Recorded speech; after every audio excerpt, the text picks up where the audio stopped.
Yo, what's poppin', everybody? Welcome back to the podcast. Another episode of Caffeine and Green with your man, Conor Cardenas. And before we get into it, like usual, I want to make sure that you guys are heading on over to www.caffeineandgreenroasting.com today for all your coffee needs. That's right. You can head on over to the website right now, get any of that Issa Blend, that Morning Sesh, that Victory Lap, and the new pre-order coffee that we got, which is that Notorious. That's right. We have a new single origin Costa Rican coffee that is a black honey processed. It's going to be a medium roast, but it's very, very fruity, and maybe even a little bit of a lighter roast. But it has strawberry, caramel, and black currant flavor notes. So I'm really, really excited about having this coffee, guys. It's a 1-year anniversary coffee. So please head on over to Caffeine and Green Roasting. You can pre-order it, get that bag ready for its Friday release. And yeah, we're also going to be having 2 brand new t-shirts. One is going to be like a white shirt, which is that sugar skull, which is inspired by Leov Clockley. And then we have that the return of the OG logo, which is the classic Caffeine and Green, but in navy. So guys, like I said, head on over to caffeineandgreenroasting.com today for all of your coffee and merch gear for Caffeine and Green. Also, if you guys haven't yet, cruise on up to Steel Mill Coffee in Oceanside, California. That's right. If you're cruising on the 5, whether it's north or south, you can head off on Mission Ave. Cruise down Mission, 605 Mission Ave. That's Steel Mill Coffee. You can cruise on in today. You can catch me behind bar. I'm doing a barista shift. Or you can catch any of my homies. Of course, I'm talking about Anna, Giles, Joel, or my good homie Shay. That's right. Cruise on in today. Get a cup of coffee at Steel Mill. I know every single person will be super hyped to see you. And then just, give you a great cup of coffee. Steel Mill Coffee. All right. My guest today is a brand new guest of the podcast. His name was Yanez.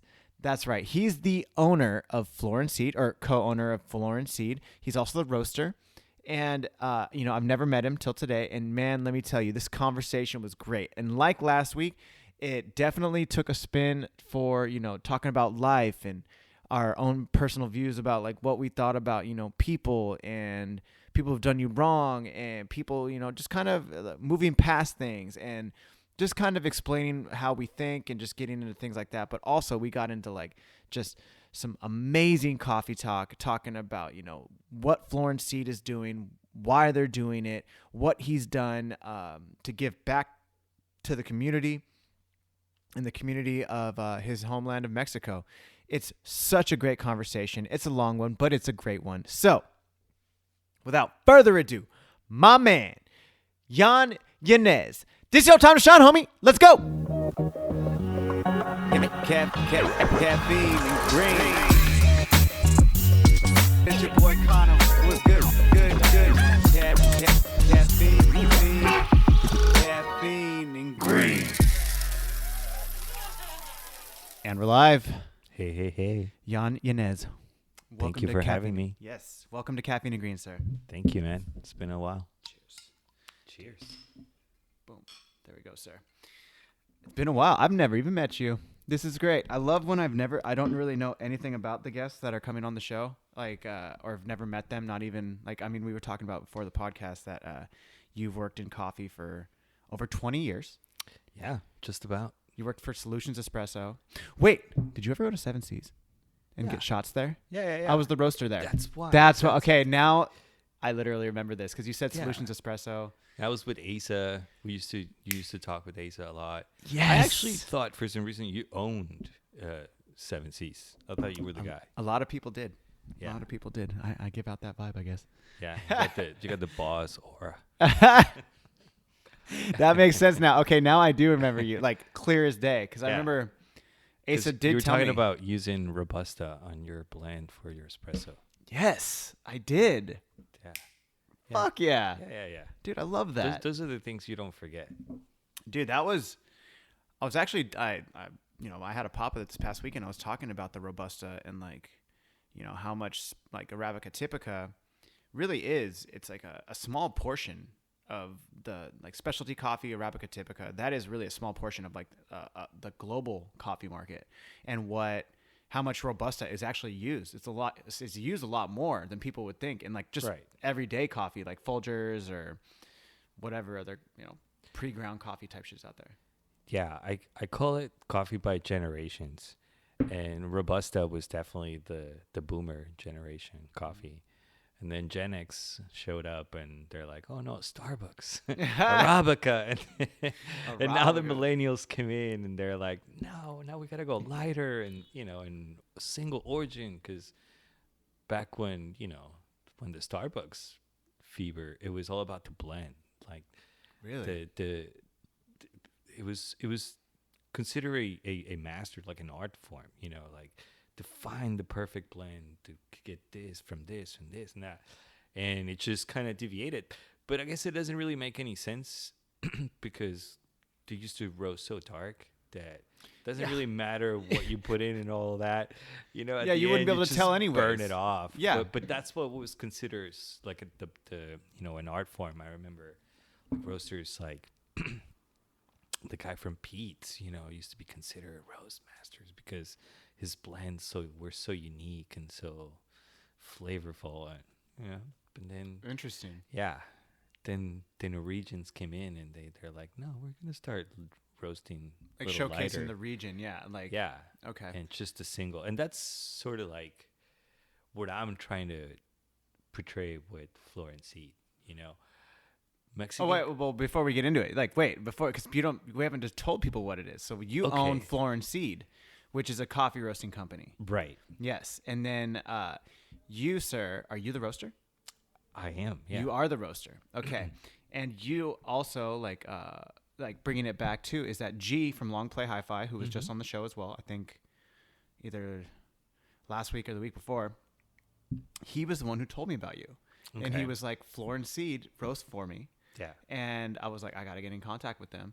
And so that's kind of how this came up. And then you do farmers markets and I do some e-commerce? pop-ups, and I'm at the farmers market every Wednesday, and we're in the middle of construction, and we're about to open a storefront in Old Town. Damn. Yeah. Dope, dude. Okay. Yeah. So there we go. So like that, just so people know who you are. Cause like before we start talking about it, be like, what are they talking about?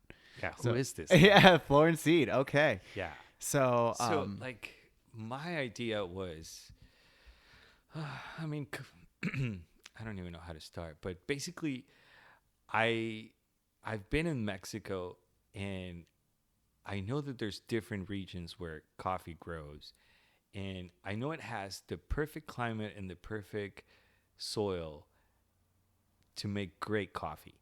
And in fact, I've had some of the most delicious coffee. I had it in specialty coffee shops in Mexico City and in Mexico.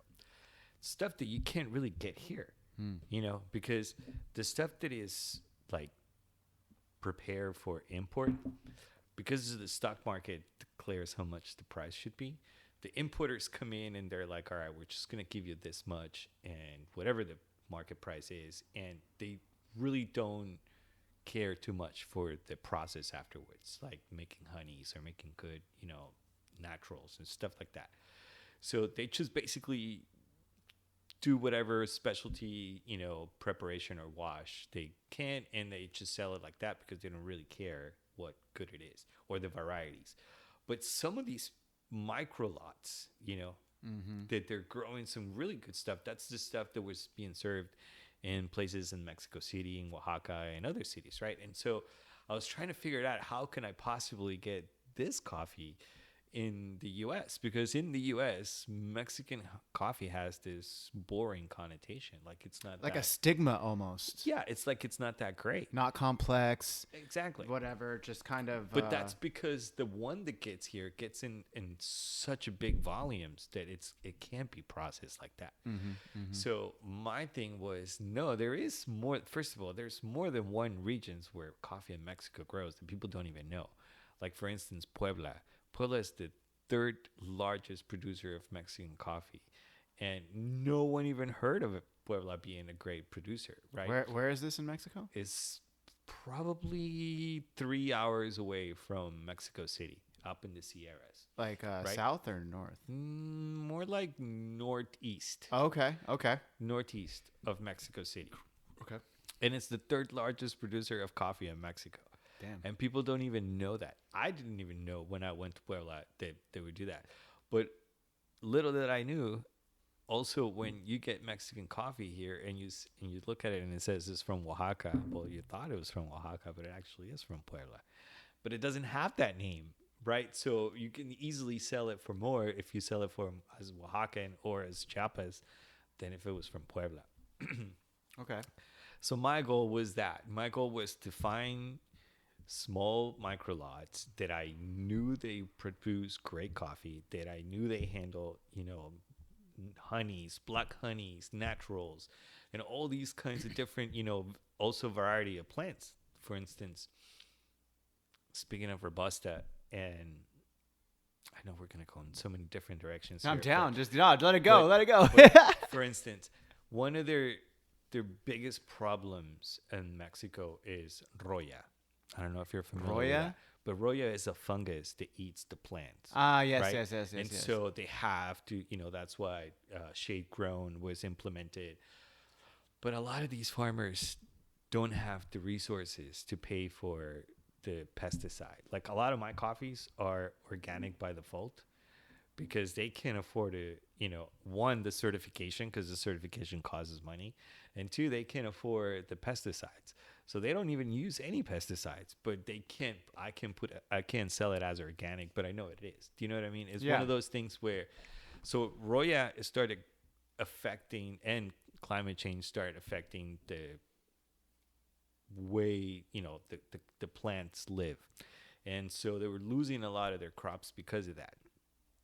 So one of the engineers that we're working with in Chiapas is trying to, because of the Robusta roots are so strong and they're basically last or live longer without, like they're resilient. Right, they're resilient without that much water, because that's what basically happened in a lot of these places in Mexico.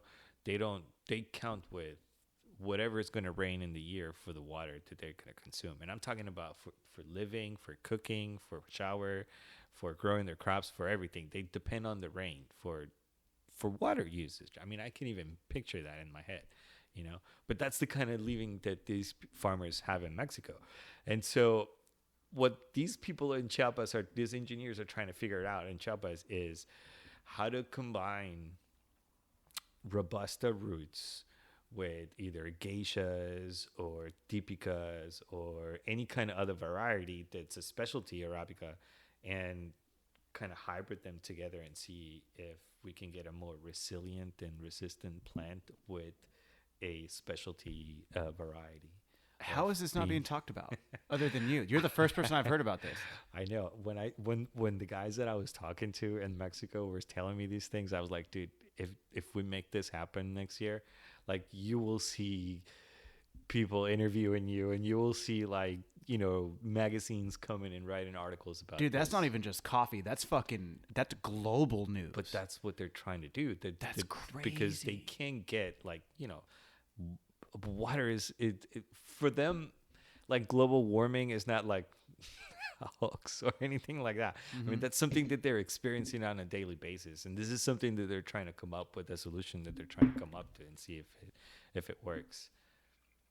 Wow, that is I mean, that makes a lot of sense, though. I mean, if you're, I know I don't look like a coffee geek or anything, but, like, I very much am. But I mean, like, when you do the research and you talk about, like, the different genotypes and then what has been created in labs and stuff like SR70 and then, like, other different types of the Canaphora, and then, like, just different types like Katui and, like, some other types of beans, they, like, all branch off of, like, it's either Arabica typica or, like, the Robusta Canaphora or something like that is called, right? It's like but there's like different genotypes, right? It's like two different genotypes, but then they branch off into different ones, and then, like, they've been made. Like, they were well, I guess not like cross-pollinated, but, like, they were just genetically modified, if you will. Right. Like, geishas are genetically modified. Yeah. So it's like, why, dude, to tell you the truth, I never even had that thought. Like, why hasn't this been thought about before? But at the same time, it's so exciting that it hasn't been thought about before, because it's 2021 and people aren't like, everybody's like, oh, everything's been done already, but it's like, holy shit, well, it's because is awesome. It's just one of the solutions that you have to come up as climate changes, as things changes. You just have to be a little more resourceful and figure things out. And I mean, this not raining as much is in the last 5 to 10 years. Yeah, of course. So that's kind of where they're just slowly moving forward. Have you roasted a Robusta yet? No, never. How long have you been roasting? Not that long. I mean, I started in December, Flor and Seed, and As in like in 2020? yeah, Oh fuck! Oh wow! Yeah. So you're coming up on a year. Yeah. So I basically got laid off when COVID, and me and my partner, we thought about opening a coffee shop, and then COVID happened, and then I got laid off, and I figured I can use all my resources and my expertise, and I can go around the back door, I guess, or I can do it all backwards. But I think it can happen. And it was a hard sell to my partner, but I basically said, right now we can't open a coffee shop. Everything is closed, it's shut down, right? But what if we start creating some kind of buzz? You tell all your friends, I tell all my friends, I tell everybody, we start creating something like we go down to Mexico. We go straight with my contacts, because I'm a technician, I was able to serve and offer technical support to people in Mexico City fixing La Marzocco espresso machines. Dope. So they're pretty good on the mechanics, but the electronics, they kind of struggle because of the English barrier. So they would call me, and because, to basically to translate manuals and stuff like that. Or they would call me with questions, like, when a board is bad, what do I do? Or how do I program this or whatever? Because you can speak complex Spanish. Yeah. I didn't even think about that. Fluent in both. Wow. And so, yeah, I mean, I did high school pretty much up until high school first, which is like I did until like 11th grade in Mexico. So Spanish is my first language. So I'm okay with the language. Amazing, bro. Like, that is so sick. Yeah, no, I love it. That's so dope. I mean, because like people like can speak Spanish, but then like even my roommate, he could speak Spanish, but he's like, no, I can write. If I it can gets write, I can complex, read. I can write, I can read, and I can translate manuals to people, and so wow. So it happened. The way that it happened was so organic because they used to just call solutions and to ask for help. But my boss didn't speak any Spanish. So he was just like, hey, can you help me like translate? And I'm like, all right. Got to the point where like, can you just help these people? Yeah. You're like And the so they would international guy now. Right. And so they would directly call me from Mexico City and I would like offer support. And I mean, this is Buna MX. Like Buna is a coffee roaster, but it's also the main distributor for La Marzocco in Mexico.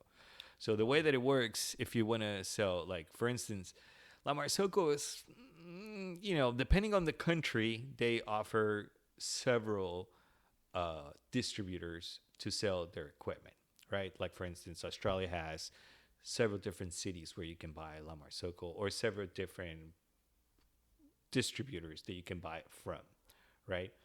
Mexico, I don't know if because it's below the equator or what, but Mexico has only one distributor in the entire country. So if you're in TJ, for instance, and you want to buy an espresso machine, you couldn't just come into the US and buy it here at Solutions, that we're a distributor. You have to go to Buna in Mexico City to buy it directly from them, because that's the Italians La Marzocco distributor.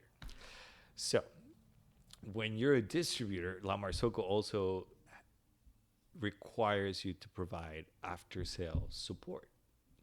And so these guys got into the game of selling La Marzocco, but they also needed to provide the support, and that's where they got a little, shit. They had one dude that it was, took the class in Italy and everything, but that was the one guy, and that's it.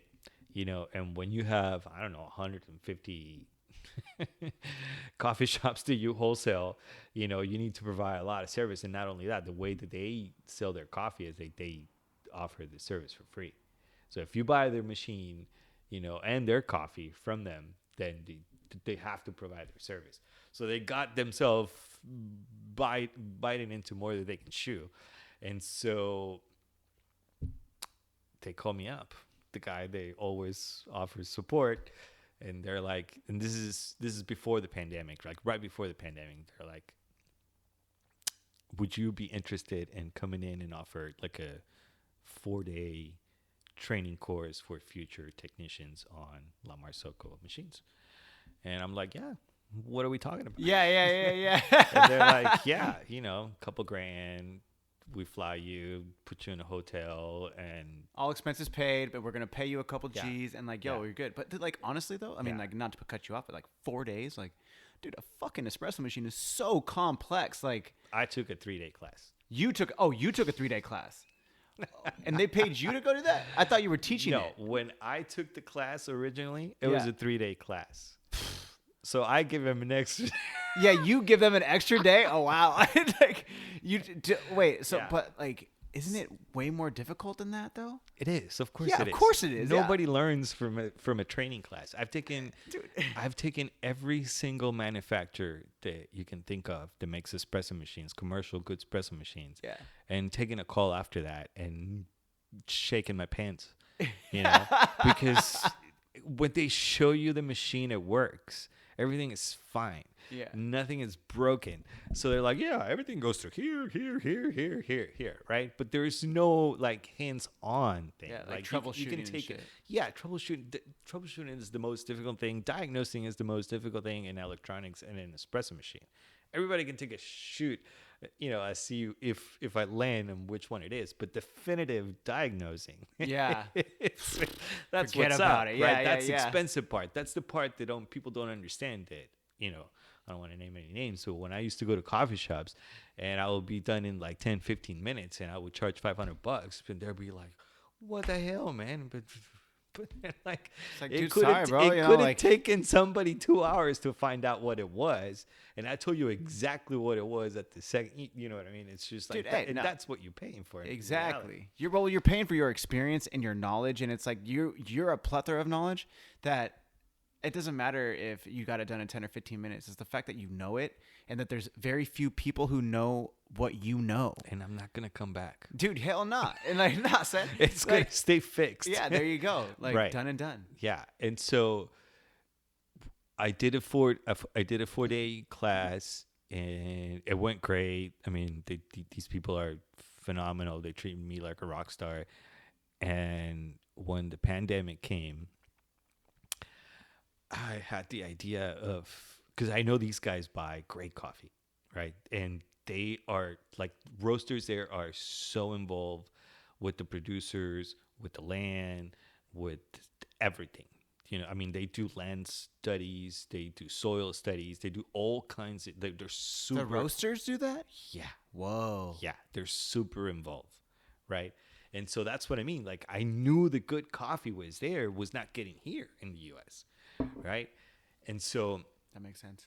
After I had a good rapport with these people, and that's when I just figured, I said, okay, we can go down there, and I can get contacts with these producers, and we can just buy it directly. Just buy it direct, 1 sack, 2 sacks at a time, whatever. That's so dope. Just start buying it. 150-pound bags or like smaller? 50 to 70 kilo bags. 50 kilos. How much is that? 50 kilos is about 100. 100-pound bag. Yeah. Fuck. So 120 is like the dude. biggest one.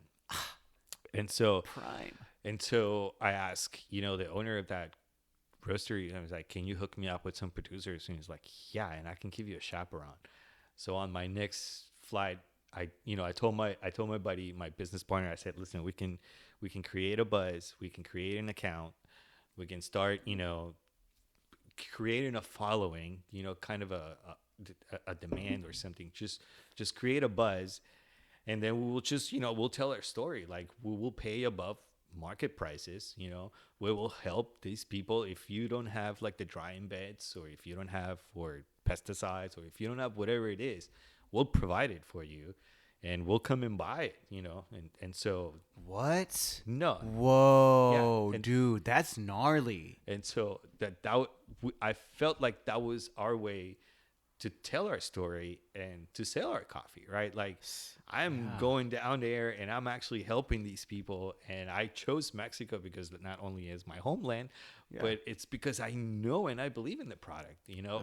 And dude, if you can't tell me that every dude, like these are some of the most giving people in the world. They're super nice. They live in extreme poverty and they don't even know it. Like there's a sense of blissfulness that they're happy. They don't know what it's like to, I guess, in the other side.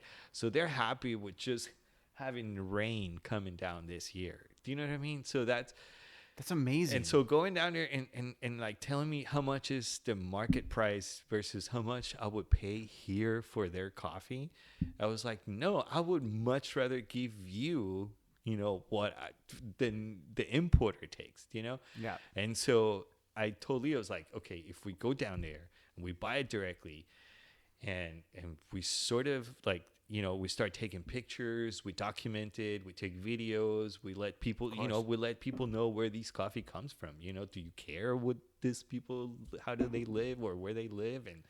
And so if we tell that story and, you know, maybe by the time the world opens back up, you know, we already have some sort of a community follow up, you know, we probably can sell, you know, subscriptions online and, you know, just no contact free coffee for local delivery for free. And he was like, yeah, he believed in, you know, he believed in my idea. And I basically, who's he my business, your business partner. My okay, business okay, partner. So, and like I said, this is all backwards, right? Because anybody who starts in the roasting business, they get the little popcorn roaster, they start getting their beans overpriced somewhere, and they start roasting it somewhere, or either roasted for somebody, and now they know the trick, and then decided to do it themselves, right? Dude, I mean, generally that's how it starts. I don't know. It's like you're talking to somebody who started like a roasting company with no cafe. Like, right. You know what so I'm saying? I started a roasting company, and I don't have a roaster yet. Yeah, neither do I. Right. But we're in a great city we're in where a we can do it, situation where we can do this, right? And so along the way, I helped enough roasters with my support that I developed a report, and I said, you know, can I toe roast? You know, I asked if I could toe roast. And one of my favorite places, Dark Roast, shout out to Dark Horse Coffee Roasters. I asked Brian and I asked the owner if I could, you know, possibly toe roast for them. And, you know. What do you mean toe roast? Because toe roast in my head, like the term that I know is toe roast, meaning like it's like toe roast, ghost roast, private label. Meaning those three terms all mean the same thing in my mind. Meaning I'm roasting for you. Like you would, but do you mean like rent time on their roaster? Basically. And then you're roasting on their roaster. Right. Okay. Yeah, so it's like the collective, but like you're doing it with your homies that you know, like as a personal thing. Okay. Right. Okay. And so that's how you basically add all the connections together. For sure. And we launched in December and started doing little pop-ups here and there. And now we're in the farmer's market. And then, you know, before the farmer's market was when the Old Town location came available in March.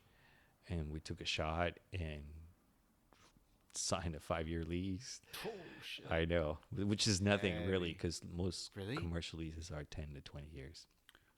Came to find out. See, I don't know this. You're educating me. Came to find out. And you have more of a negotiation power when you're signing a 10 to 15-year lease, especially if you have to do renovations. Like, they'll probably let you have 6 months for free as long as you know. Which is sort of like what's happened with us, you know. Dope.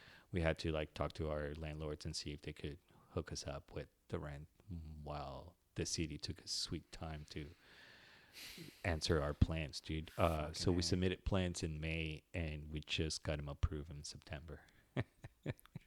So since that's not that bad. Like, I mean, granted, I know that it probably was like fucking banging your head against the wall, you know, but like, bro, having personal experience as well, the fact that they turned it around that quick for you, like, it's not that bad. Like, I mean, I know it's bad, but it's like the city just Dude, I will tell you, like other personal things not involved with coffee, people are just fucking milking this COVID shit. Like, I understand and this is not to be like about COVID itself, but it's like, okay, bro, the world is kind of opened back up again for the most part. At least here in San Diego and in the United States.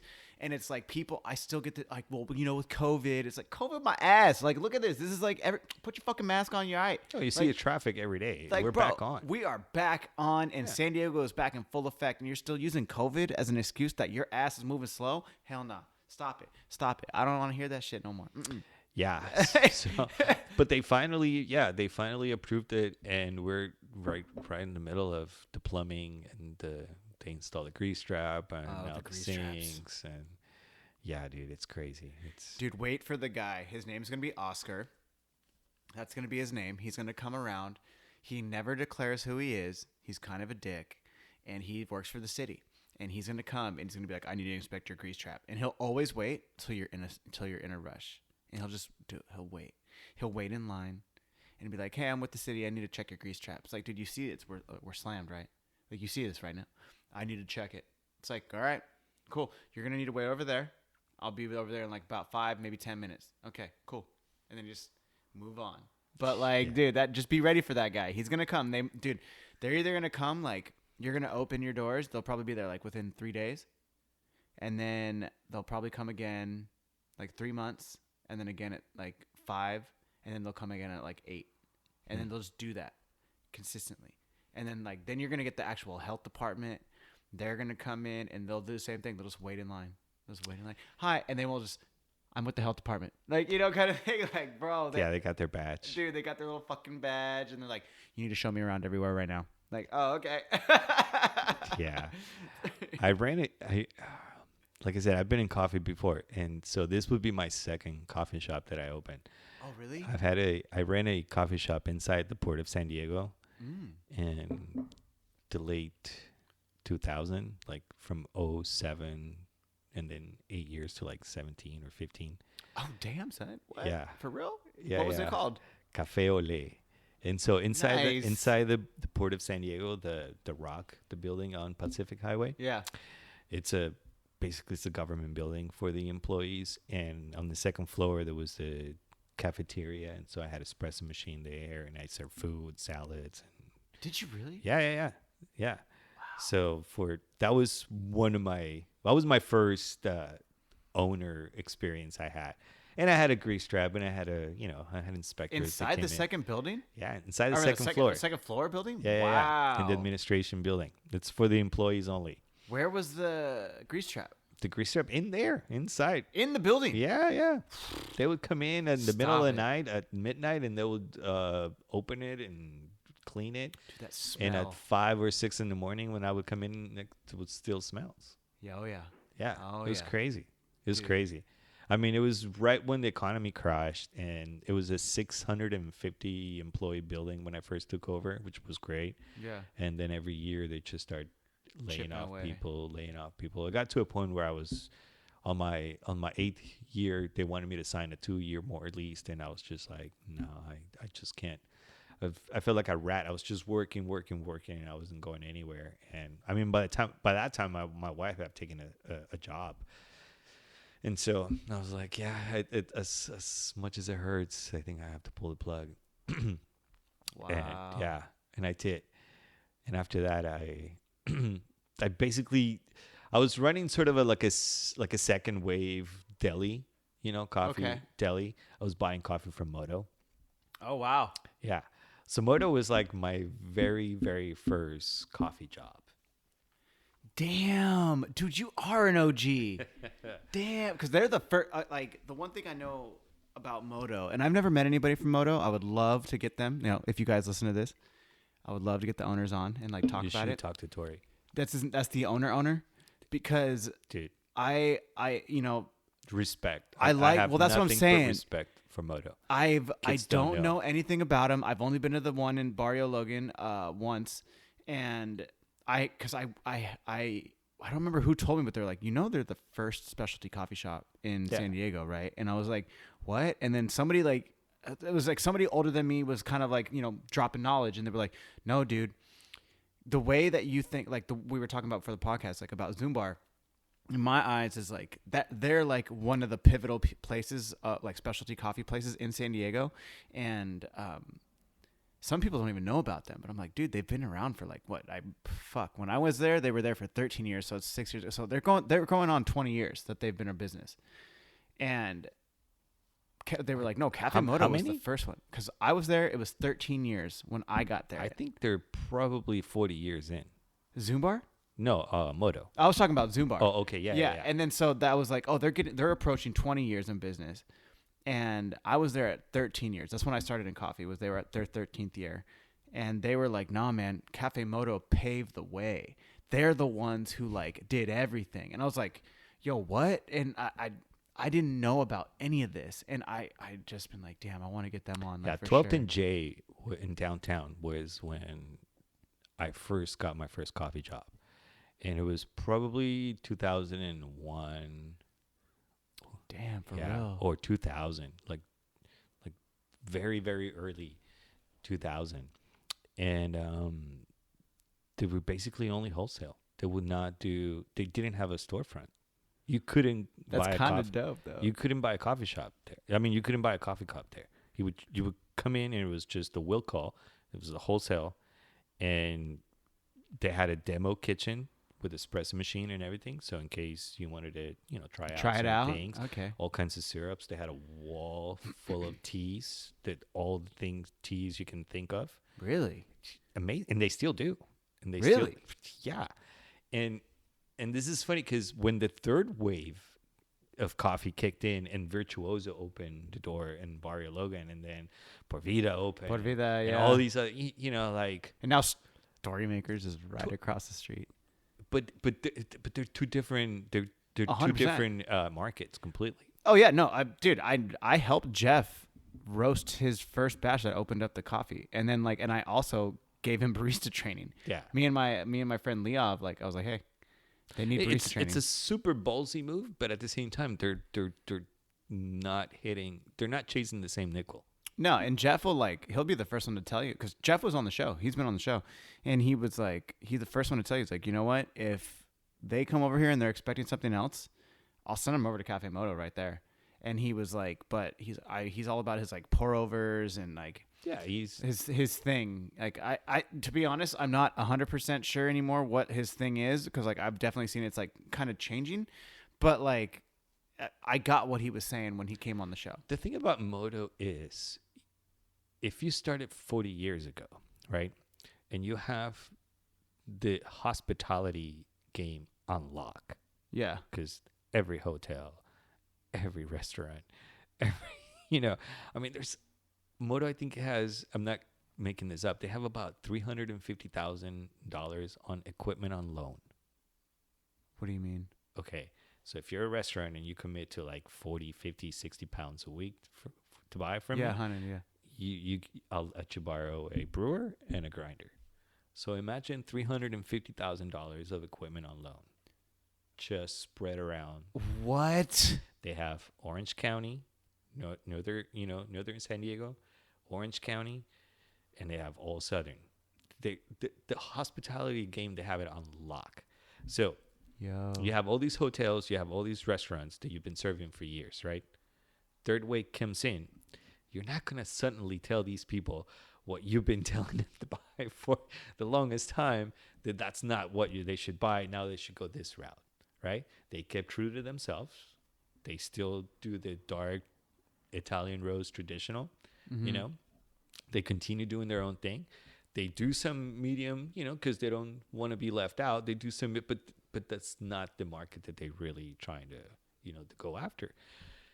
And when they decided to open the coffee shop, is basically to let them know, in my opinion, it was just to let them know that, all right, yeah, you guys can open a shop and everything, but I'm still here, and he basically opened a shop just because he wanted to, because he could, not because that's definitely not where they make their money. Do you know what I mean? The retail brings millions a year. I mean, they're legit, dude. They're legit. I mean, I have nothing but respect for Tori and his crew. They started Is Tori the owner and roaster, or is he just the owner? He was the roaster, but now, I mean, Now he's just chilling. Yeah, like no, he's good. Bob St. Clair is the original owner. Okay. So Panikin, do you know Panikin? Yeah. Panikin was basically the original. It all started like that. Wait. You're telling me Panikin was before Cafe Moto, so they're like the Bob oldest? St. Clair basically found that, and then they separated. Then when Panikin went this way and Moto went this way. But Bob St. Clair was the OG creator of all. He passed a few years back. Now, he owns a lot of real estate. Half of San Diego is his. The Brick Wonder building was his. There's a lot of buildings in San Diego. Dude, Inter-Americans in Cafe Moto's building. Yeah. Yeah. I also worked when he was called Elan Organic Coffee. Before it was sold to Inter-America, it was called Elan. Elon? I worked there too. Wow.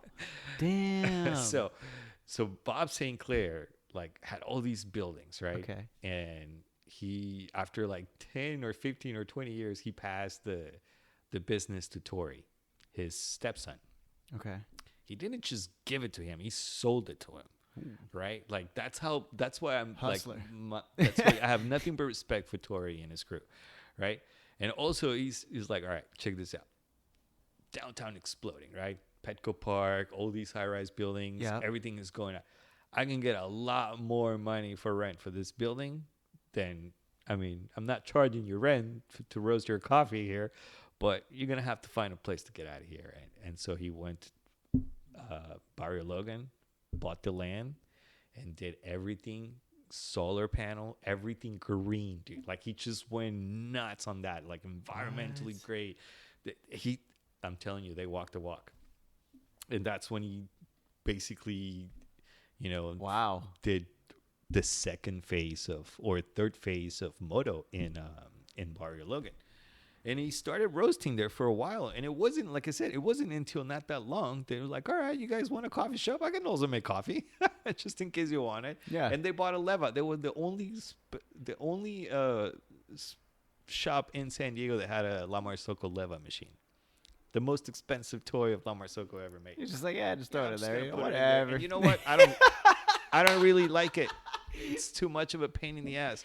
It's just the novelty. Move it. Let's put a KB90 instead. Oh, okay. And they did.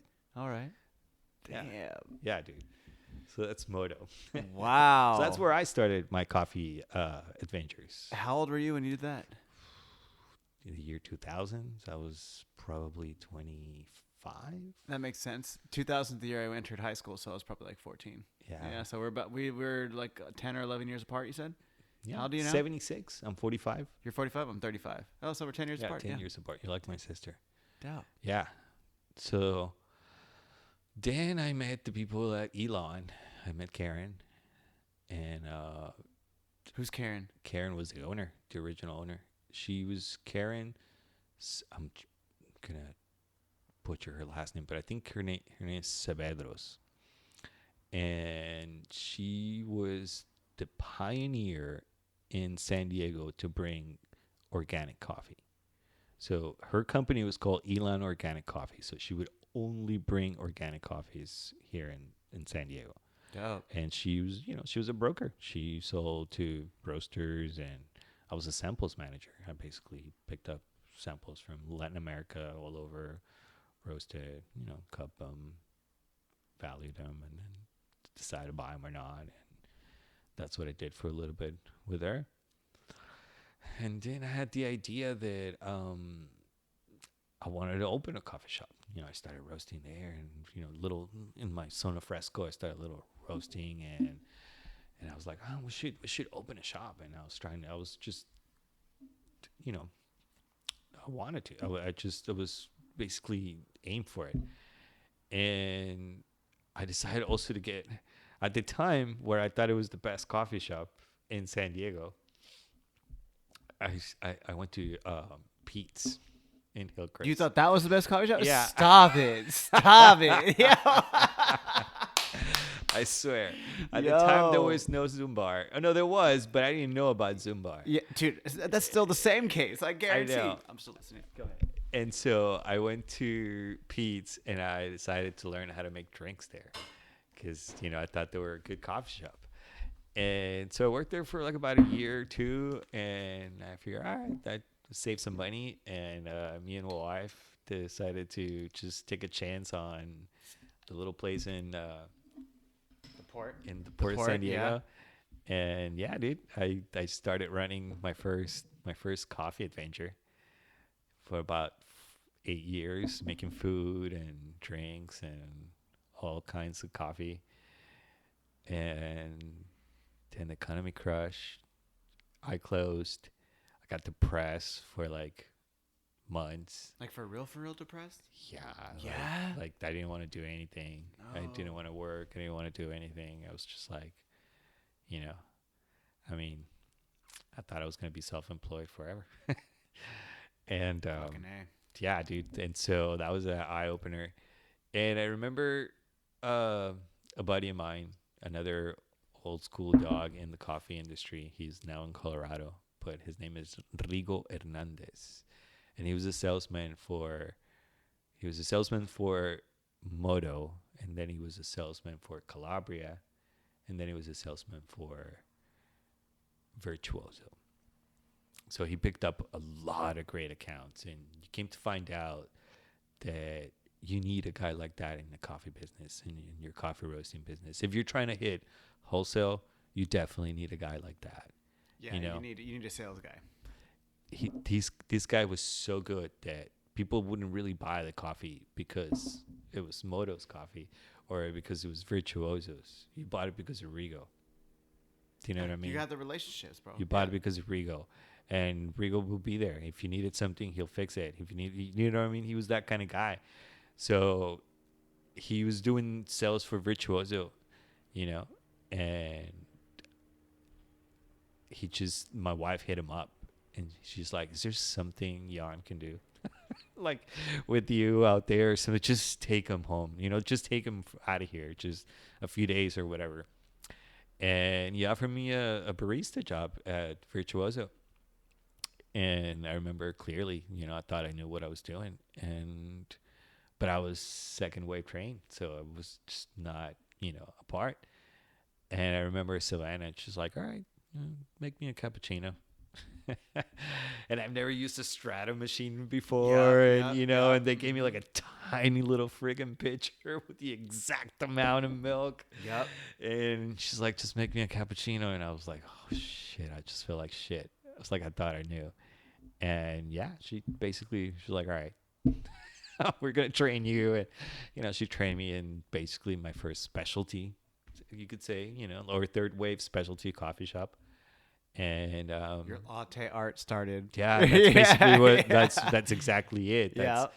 Yeah. Damn. And so I wasn't really happy there. I was doing the farmers market with them, and I had an incident where if I opened my mouth, I would put my mind. Rigo, the guy who got me the job, I would get him in trouble, so I didn't say anything. I took it like a man, and I got yelled at. But I got yelled at by a girl that's like 15 years younger than me, and I don't know, it's like a spoiled brat kind of attitude, and it's just like, you know what? I'm sorry. Yeah, like I'm good. Yeah, no, I don't need this. And so backtrack a little bit. A couple of weeks before that, we went to a throwdown, and San Diego Coffee Network. Yeah. What? Oh, this is even before. It's before them. Yeah. Oh, okay. Yeah, it was like, and back when Solutions was basically putting all the equipment for this to happen. Yeah. And Shad, the owner of Solutions, was at the Ace's brother. Ace's brother, yeah. Yeah. He put equipment, and he was being a judge at one of those competitions. And Rigo and the Virtuoso crew, we all came in, and he's like, Yanito, what the fuck? Oh, because he used to fix my machine.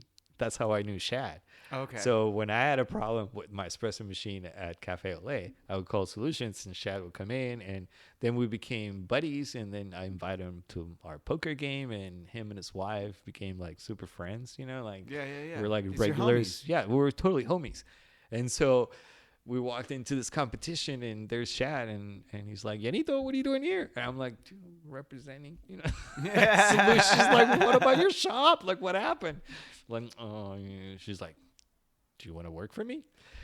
And I was like, well, Rigo just got me this job. Like, I don't want to walk out. Like, it was like, but can you do like a part-time, because I don't know how to fix espresso machines. He's like, don't worry, nobody knows. Yeah. And he's like, but, I was like, can we do it like a part-time, I was like, nah, with me, it's either all in or nothing. I'm like, okay, well, I can't really walk out on Rigo, but I'll keep you in the back. Keep it in mind, yeah. And 2 weeks down the road, I mean, this lady went off on me and I was like, all right. Yeah. Everything happens for a reason. Absolutely. Yeah. And, we hugged it out afterwards, and, we became friends again. So, because the coffee business is so small and this town is so small and we're all the same players. We all basically know each other. So, it's just like there's no need for, there's no need for grudges or anything, Yeah. So, and then I just started working at Solutions. That Solutions was finally my last, I did service calls for about 5 years, just going everywhere, going inside the ships, working on super automatic machines for the Navy. God damn. I know, the whole day in the ship. Just work three, 4 machines, no lunch, no fucking cell phone, no tech support in case anything goes wrong. You just gotta fix it. Just gotta figure it out, man. Fuck it, you're on your own. Yeah. Yeah. Dope. So, yeah. Wow, dude, you've quite the journey.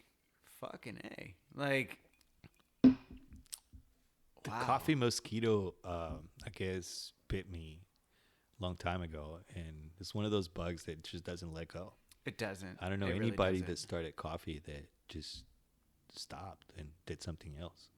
Dude, it's so funny you say that because, like, I mean, right now, like, I just much like yourself. I mean, I'll have a shop. I'm trying to do a coffee truck, but because of supply chain issues, the truck that I was gonna get fell through, and then another truck that I got fell through as well because you can't get it right now. Okay, so I'm doing my due diligence, and it's like I can get a truck in May, and then once I get it in May, it's gonna be another 4 months until it's built out. So it's like, okay, so basically what you're telling me is it's going to be a year from now. So basically this time next year, I'll have my truck. It's like, okay, cool. No worries. Can't do anything about it. But much like yourself, I started, I guess you could say started backwards. I started a roasting company first. And it's because we live in the city that we do that we're able to do that. Not every city has like a roasting collective where you're able to like rent time on a roaster and do these things.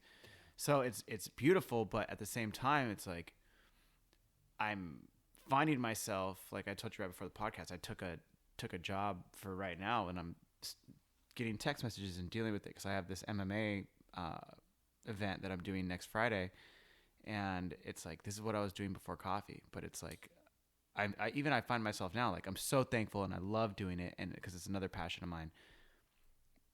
But I'm just like, how can I just like? How do you find the time? Yeah.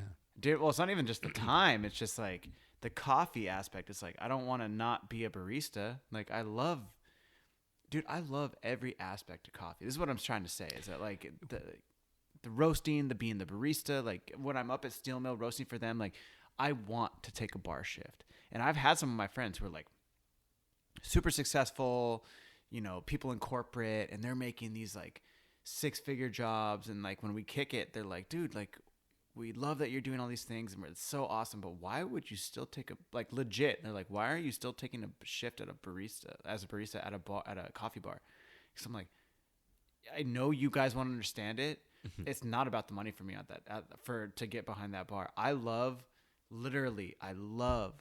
in the morning coming in, either it's batch brew coffee. If I get to make you a latte, I get to sit there and like bullshit with you, have some good tunes on. Like there's something that like you don't, unless you've done it and really love it, and to have that coffee mosquito that you just talked about, like there's something to it. Like some people can work in it and they get over it and they're like, yeah, I used to do that for a living, like for a little while, or like I did it when I was in college or whatever.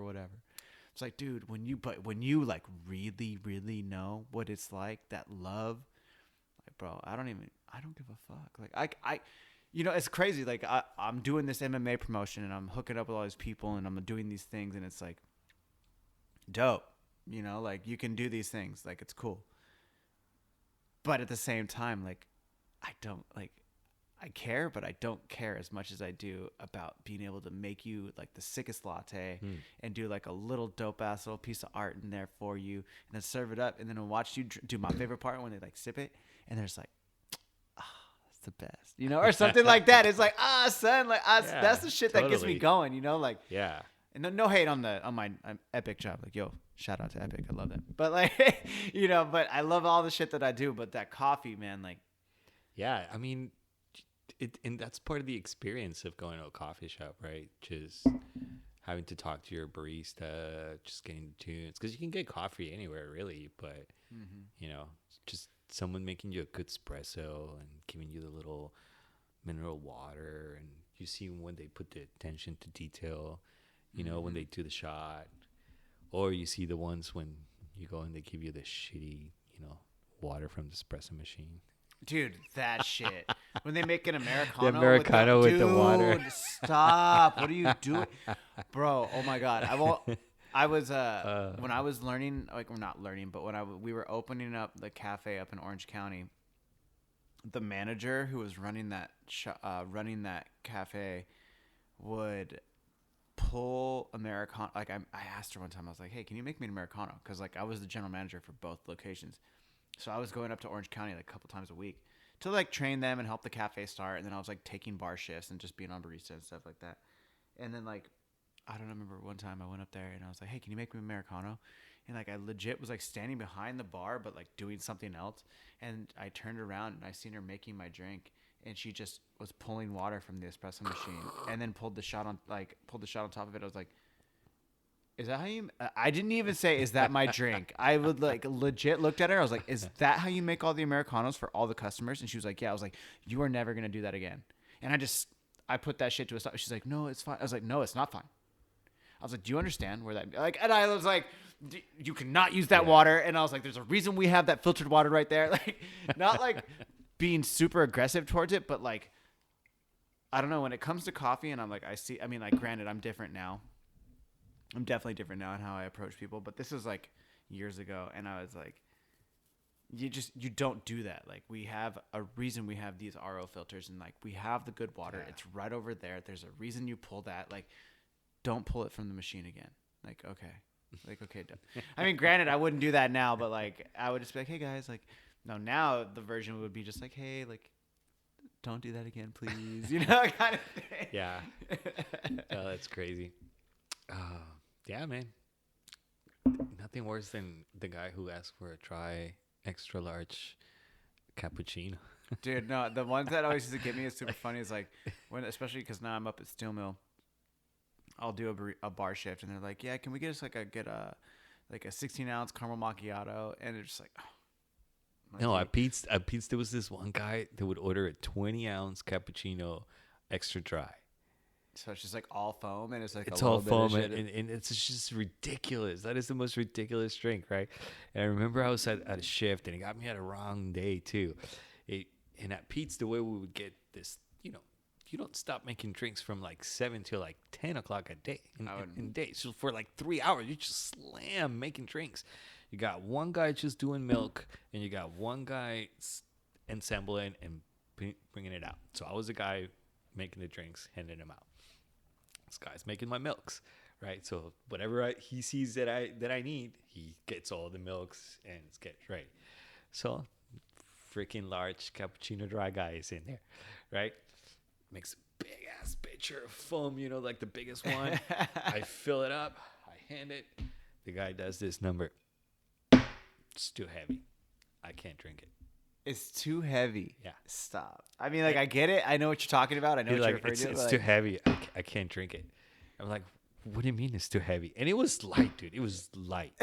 It's like, what do you mean it's too heavy? And he's like, I can't drink all that milk. And I was like, what do you think foam is?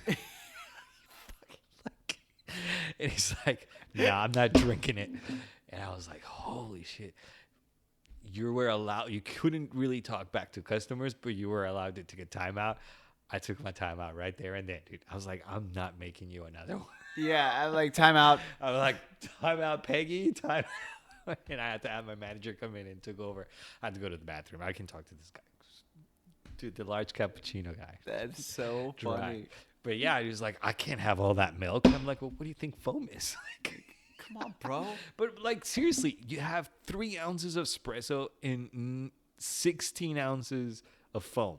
Like, what do you do with that? You just lick it off? Dude, or it's like, so it's gross. just, it's ridiculous. The drink's gonna pass makes right no past sense. it. It makes no sense. You're just wasting. Everything about that just says waste. You're wasting the milk. You're wasting the goddamn Yeah. cup because it's so goddamn big. Yeah. And it's like... And my time, because I have to make you another one because it's so fucking heavy. It's too heavy. Dude, that is so Did you hear ridiculous. about soy milk, maybe? Like, if you can't have all that milk, like, you hear about soy? Yeah, because they didn't have almond or nothing like No, that it yet, was huh? soy. We were back in the days where it was just soy. Dude.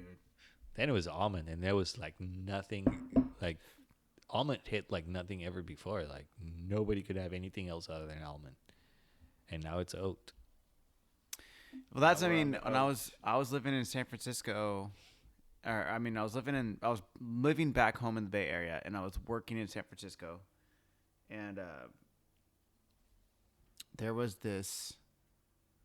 I was obsessed with coffee, but my coffee was literally just Starbucks. Like, I would take the morning train, like the BART train. I'd get on the 4:35 train.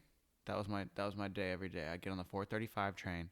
So I'd drive over from my grandma's house. I was living with my grandma, and I'd go hit this Starbucks right by the BART train, and I'd get like a red eye every time. Just get like a fucking coffee at shot. And a shot. That's what I do. That's Coffee why I and a have shot. that. So I have that shot right there. So I make my red eye every day now. But like, I don't like that little steam wand. Dude, that's just kind of whack. So whatever. But you know, neither here nor there. But so I'd get my little red eye. I'd do a little steamed milk in there, and then hop on the train. And then I got this job working at like a regular cafe, like a acai cafe or something like that. But they would serve like this Kona coffee. And even though we served this Kona coffee, it was trash. It was just like pre-ground. Who knows how long it's been ground for. It was trash coffee. But there was this place across the street called Cheese Plus. Still there. Love that place. They have like some of the best sandwiches in San Francisco, hands down. Fight me if you think differently. It's on Polk Street in Russian Hill. And they had, I'd always go over there. And there was this girl, she was one of the owners. Her name was Kimby. And Kimby would be like, yo, I'm going to go get an almond cappuccino from Cheese Plus. Do you guys want anything? And I was like, yeah, I'm down. Like, let me get one of those. And that was the first time I'd ever had, like, it's like 2015. It was like, you know, a regular 8-ounce cup. And I remember she brought it over, and I was like, yo, like, this shit is dope. I don't even know where they got their coffee from. I mean, it was probably from, like, you know, St. Frank's was actually on the same street. So St. Frank is, like, literally, like, a couple blocks down, which I didn't know about. And then I would get there, like, get a Chrissy Field sandwich, and I was just like, yo, this, like, almond cappuccino is just, like, this like, the shit. Like, I love it.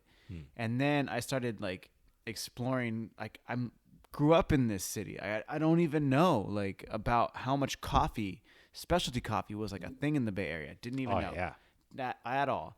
And then the first coffee that blew my mind was Blue Bottle.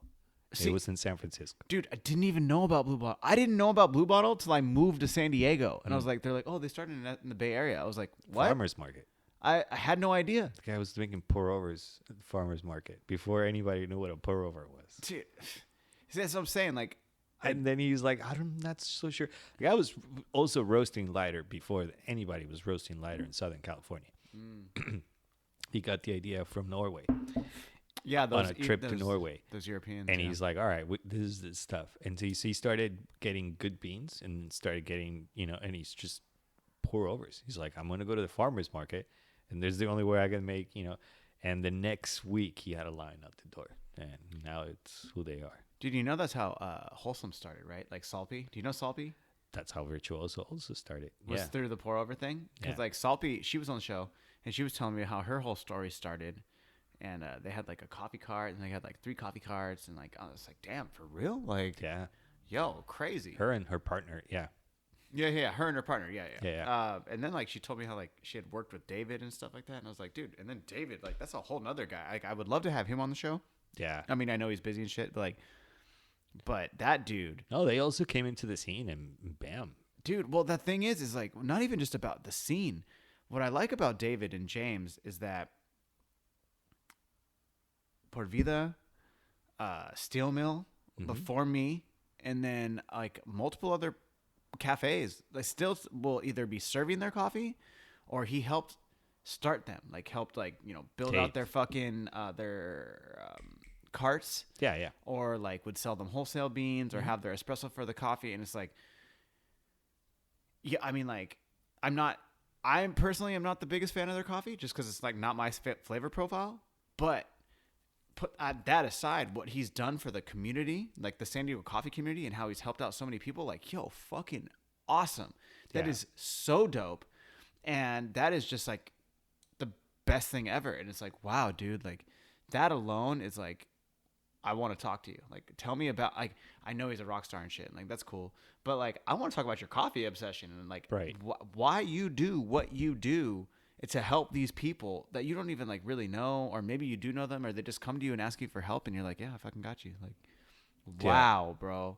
Like, but it's the same thing with Dark Horse, dude. I mean, they've been just like that, very supportive, at least with me. I don't know a lot about Dark Horse. Anybody that starts a competition in your town, do you know what I mean?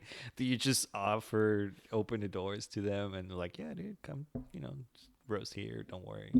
But they're just like Dark Horse, from what I understand, they're on their way to be like a Bird Rock, where they're like, yo, they have hella locations. They're opening up hella locations. They're like, they are fitting that San Diego, how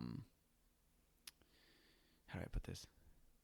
They're fitting that like that San Diego culture, essentially. Like San Diego, you know what I love? The best way to describe San Diego culture. You go to the Padres Stadium, the Petco Park. You go there. That's sad, though. No. Nobody's watching the game. No, what are you talking about? I fucking love the Padres. What are you talking about? I love them too, but it's sad. Like sometimes you go see when especially they play in St. Louis or something like that, and like every seat is red, and all St. Louis fans are like marking every ball. No, yeah, bro, dude. I went to so many games this year, and there were so many Padres fans everywhere. I swear. Well, no cap. this year was different. You're right, dude. This year was. I mean, yeah. I go to Padres games ever since I've lived Especially here. the first half of this season. Oh, dude, I went. Yeah. Dude. Yeah. Well, we can come back to that. Yeah, we can come back to that. But like, what I mean by that is the stadium itself. There's no chains in there from outside of San Diego. Oh yeah. They have a Donovan's for steakhouse. They have Pizza Port, Hodad's. They've pushed out other things and put only San Diego companies. Because San Diego, my favorite thing about San Diego is that they are fucking straight up. They are about San Diego. You started a company here, that's what's going to be in here. And that's like... That's awesome. You know what I mean? They got a Phil's Barbecue in there. They got a Seaside Market from North County. You know what I'm saying? And I will be the first one to say it. Fight me if you think different.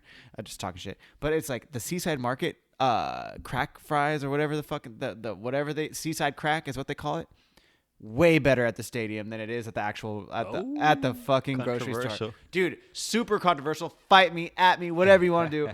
But they like when you do it, the Seaside Crack or whatever, over at the Cardiff Crack, that's what it's called. You go to get the Cardiff Crack at the Seaside Market in Cardiff. No, not the same. Trash. You go over to the fucking Seaside Market in Petco Park and you get the Cardiff Crack. It's exactly how it's supposed to taste. It's like, bro, hands down, that's how it's supposed to taste. But that's what I'm saying is like Dark Horse is following that line. Is like there's Starbucks here, yes, but there's more Bird Rock.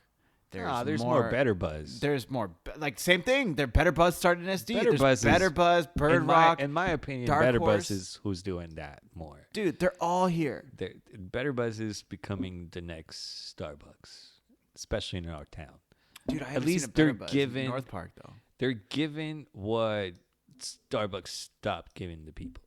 Like Starbucks used to give you an experience, right? It used to be a barista. It used to be able to, now it's so automated and it's just so corporate that it's just they stop giving you that same feel at the beginning.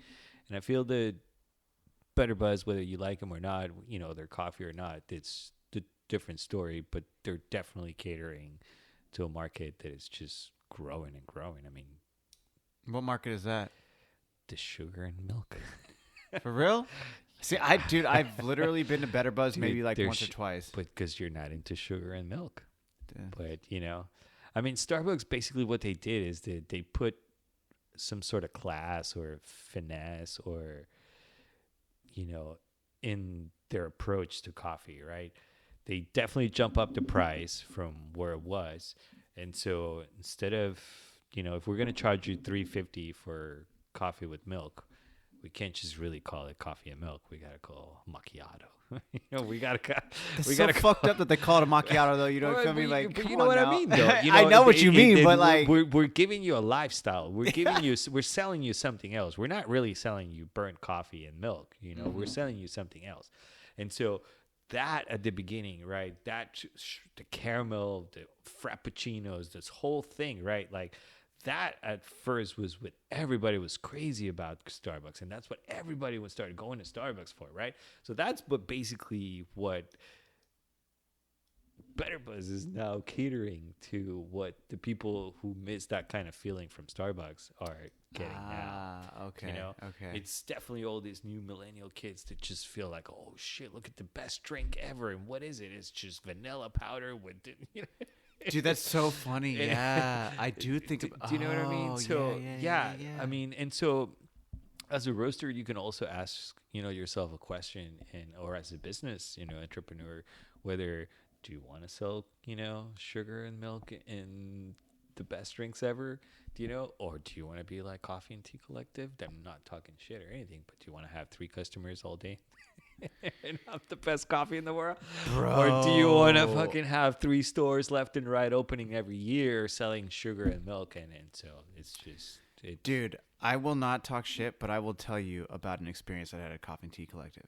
And it was not... You're not the only one. Dude, I went there because I'd never been... I'd been there once to get a shot. I got there once. I went and got a shot, and it was good. I mean, it was a good shot. Left, came back. This was maybe during the pandemic. I mean, it definitely was during the pandemic, but like it was probably around the time things had kind of opened up first before we had closed again. But then I went in there and I ordered an espresso shot, and dude, maybe like a batch brew or like a cappuccino, something. I ordered 2 drinks. I always order 2 drinks. Dude, I waited 20 minutes. Yeah. There was That's 3 their shtick, dude. people in there, bro. That's 3. That's their shtick. I was like, that's their thing. I was sitting there with one of my homies, and I was like, they were like, is this how long it normally takes? Because the person I went with didn't even drink coffee. They didn't even order coffee. They were just like, oh, I'll go with you and I'll hang out while you get your coffee, and like we can just talk story, what you do with your homies in the morning. You're just trying to like start the day. I was like, dude, they're like, you work in coffee, right? And I was like, yeah. And they're like, does it take this long? I was like, no. I was like, and there's like, oh, I maybe like, oh, because there's like one guy, right? And I was like, no. I was like, I've literally been one guy behind the bar and have a line out the fucking door in a rush and knock this out like that. And I still give you quality. I give you the latte art. I give you everything that you want and get you the fuck out the door. Why are you taking so long, my G? Like, what's going on? Like, what's going on? Like, it's part of the experience, dude. To be frustrated about the coffee when they were like all in uniform, like they had like the tractor, like all like engineer, like train driver kind of hat on, and the like the farmers, what? Dude. This is over here? No, this is in North Park, and the one in the one right out here. The very first one when they first opened, the very very first time when they opened, they were all like decked out like super hipster, and oh wow, and they would just make you wait. Why? I mean, that was the thing though. That was, I mean, they were so you can say in this area they were the original light roasters here. But I mean, dude, I And, don't know. they brought a a different vibe. But that's my point, though. I mean, you can't argue that they have great coffee. No, the coffee's good. The buyer gets great beans. They roast great. I mean, it's great coffee. You can't argue that. But it's hospitality at the same time. It's like, what's popping? But like, it goes to what I was telling you. Like, what is your vision? Like what are you trying to do as a coffee roaster, as an entrepreneur, as a businessman? okay. Do you want to just cater to yourself, to your what you like, or where you draw the line? Where do you draw the line between what I really like and what I should give the people? Because I don't like sugar. But I know the people that pay their rent, my rent, they love their sugar. 100. Yeah. Do you know what I mean? So, like, where's the line? Like, is there a line? I don't know. It's just an approach, I guess. Dude, this is so funny. Is like to that point, we at Steel Mill. My favorite thing about being at Steel Mill is that I'm the roaster there, and I also will take bar shifts. So it's like I see it from green. I literally see it from green to cup. And I'll pull you the shot, make you the latte art, boom, there you go. Knowing that I have all that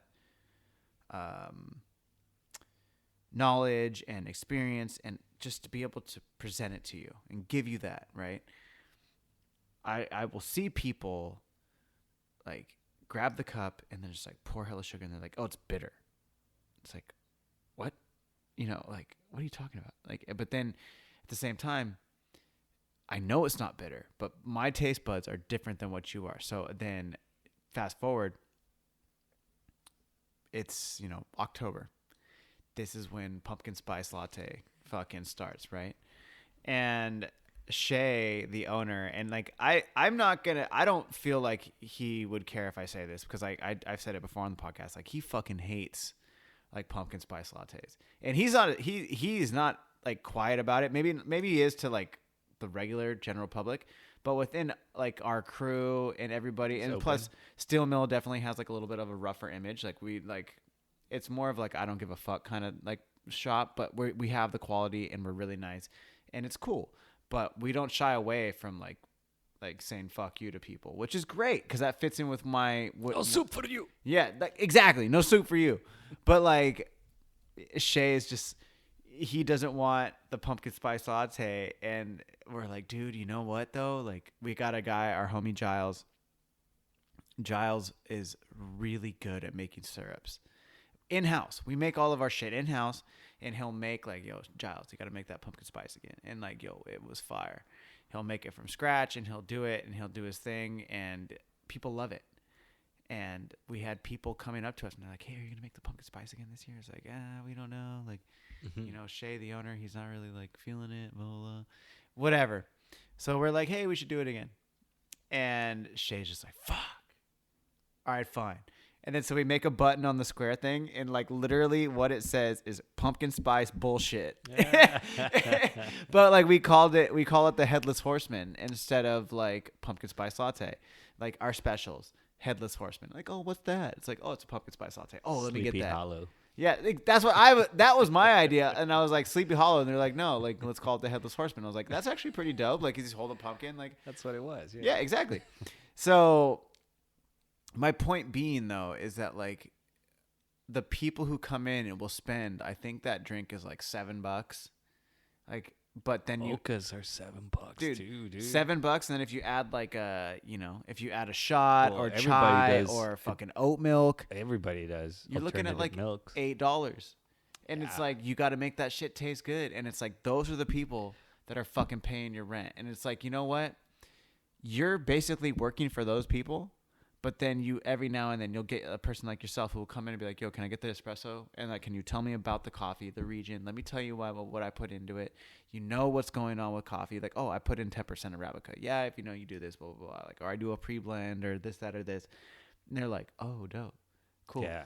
That's what makes that part. Or if like, at Steel Mill specifically, we do like traditional cortados and like traditional like macchiatos and stuff like that. So like people will see like, oh, can I get a macchiato? It's like, yeah. So it's just like a dollop of milk, and then you just like, you do the whole spoon thing and you get it on there, and they're like, you give it to them in an espresso cup, and they're like, oh, like, or my favorite one is, I need to get your largest size, and you like, and if it's an ice drink, it's like, well, it's the 16, it's 16 ice glass.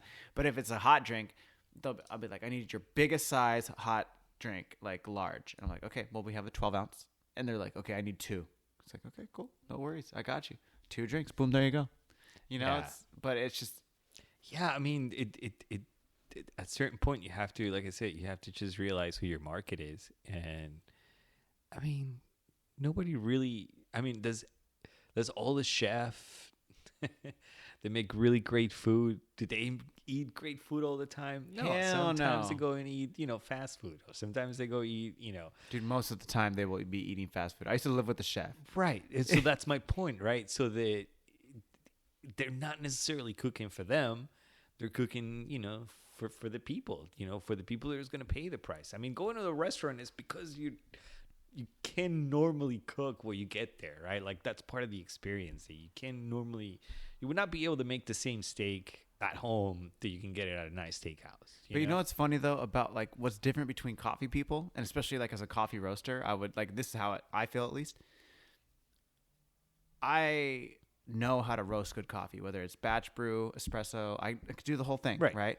But like for me myself, if like I'm not gonna roast my coffee, I'm gonna go to fucking Starbucks and drink Starbucks. But I will drink Starbucks, time and place. If I'm driving through the state near the middle of nowhere and I need a fucking cup of coffee, Starbucks right there. All right, I'll get one at Starbucks. All right, say less. We good. Yeah, you can make it taste all right, but.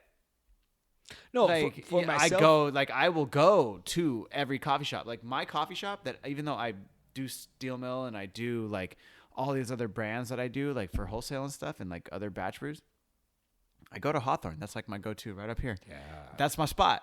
Like I know the guys. Some of the best pour overs I've had in my life have been at Hawthorne. Dude, they have dude. Shout out Jay. Shout out Dylan. Shout out Raven. Sure. Shout out all them. Yeah, Trevor. Everybody. The whole crew over there. Not only are they my friends that I like, Jay's been on the show like 5 times. Cool. Like, I still don't know why he calls himself Big, but whatever. I mean, I can have like an me idea. calling myself Big Yawn. Yeah, I mean, I think it's more of a phallic reference. Okay. You know what I mean?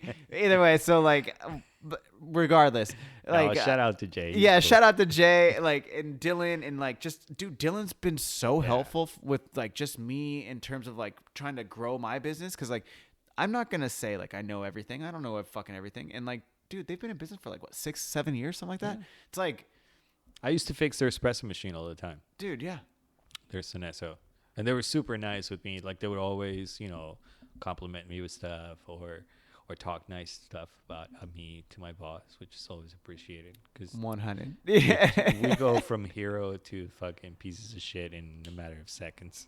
I can imagine. That job is so stressful and so difficult at times. Yeah. Well, I mean, dude, you're fucking.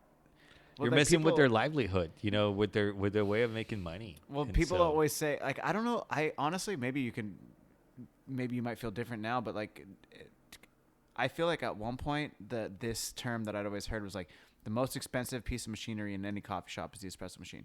For most part, that's true. But if you think at some like, Coffee and Tea Collective, other roasters in the area, like Wholesome, stuff like that, the most expensive piece of machinery is that roaster in their back or in that place. So it's like, but at the same time, the espresso machine is where all the drinks are being made, unless you're something like Story Makers or fucking, I don't know, Blue Bottle. Some of the most expensive equipment is the water. There you go. Like you mentioned Wholesome. Wholesome has about $7,000 to $8,000 RO system. Do they really? Yeah. Something that your homeboy at Zumbar never really wanted to get. Dude, I know, but he ended up getting it. But it was, what's super funny about that? How he wanted to make that work. Dude, how he wanted to. I told him once that he's breaking his heart because he's pushing it into a box where it doesn't fit. You're breaking your own heart. You're making this tiny little thing worth 3 times what it's supposed to be rated for. Yeah. In hopes they will, just because you don't want to buy the bigger one. Dude, I remember because you mentioned Jason. Dude, I worked in production. That's where me and Shay, one of the owners of Steel Mill, met. Like we were the only 2 working in production in the back. But Jason would be in there. I don't know how Jason got this job, but Jason basically was supposed to like change out all the filters in the fucking the RO system. And he would just get so mad. And Jason was like, I mean, Jason is very, He's super calm. he's calm, but like I was really good at pissing him off. Like, dude, talk about like you can ask him like whenever. Do you see him a lot still? No, but like when you, dude, if you ever see him, ask him about how I used to piss him off, bro. Oh my god, the first time when I was shadowing Jason, like, and Jason, I'm sorry if you get bummed, I tell this story, but like, yo, it's facts. Like, I don't do well with being talked down to. I don't do well with anybody that. that does. But like the way he was talking to me, and dude, I was like, I don't know, maybe 29, maybe just turned 30, you know. So this is like I was probably 29 because I've been in the coffee game for 6 years. He was like, I wasn't fucking getting what he was describing to me about the roaster, and that L12 Probat, and like, you know, whatever, and it's spinning, and I'm like, just like, I remember the beans were spinning and were cooling, and he was like trying to describe something, and I was like, I don't, like, I asked a question, and he just said some shit to me. I was like, bro, like, I don't understand. And he's like, well, why aren't you fucking getting it? And I was like, well, I don't know. Like, I'm sorry. Like, it's just not clicking, you know? And he was just like, I don't remember what was said exactly, but I basically was like, look, bro, you talk to me like the cat, we're going to have a fucking problem. Like, and I just turned it on. Like, and it was middle of the workday. Like, this is maybe 9 o'clock in the morning, 10 o'clock in the morning. And like, I don't give a fuck that you're like roasting, bro. You talk to me like the game, we're gonna have a fucking problem. He's like, you got a problem? I was like, yeah, I just fucking said that to you. And like, we're like literally like a couple feet from each other, like face to face. He's like, do you want to go outside and talk about it? I was like, yeah, I want to fucking go outside and talk about it. And I just grabbed my fucking like hoodie and I walked out.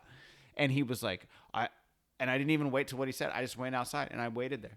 And I just stood there and I waited till he walked out. And you know, I don't know if he smokes cigarettes anymore, but he used to smoke a lot of cigarettes. And I remember he walked over to me and he was like, what's your fucking problem? And I was like, dude, I understand that like you know what you're doing. I don't fucking understand what you're doing. And like the way you're talking to me, I'm not receptive to that, bro. And like, I'm sorry that I'm not as fucking smart as you. I'm like, yo, but I learned different and I will get it. I'm not a dumb person, but like we're going back and forth. And like the way I'm saying it right now, I'm sure it was like more aggressive at the time. And I could always tell when Jason was getting mad at me because he would rail cigarettes. He would like smoke a cigarette and then it would smoke down and then he'd fucking put it out and then he'd pull another one out and just start smoking it. And so he like railed like 3 or 4 cigarettes while we were talking. And then finally things got like calmed down and like we ended up hugging it out and it was fine. But like, it was all good because it was like at the same time, I was like, bro, like this is my chance. But I was so pissed off that the way he was talking to me that I was like, bro, and I'm not like a PC guy. Like, I'll like whatever. Like, it takes a lot to fucking piss me off. Yeah. So whatever he had said to me was like, no, bro, like I'm done with you. Like the way you're talking to me, like, cause it had been building up. Yeah. So like, it wasn't just like, it was just that time. It was like, no, it had been building up the way he was talking to me. So I was like, okay, cool, whatever.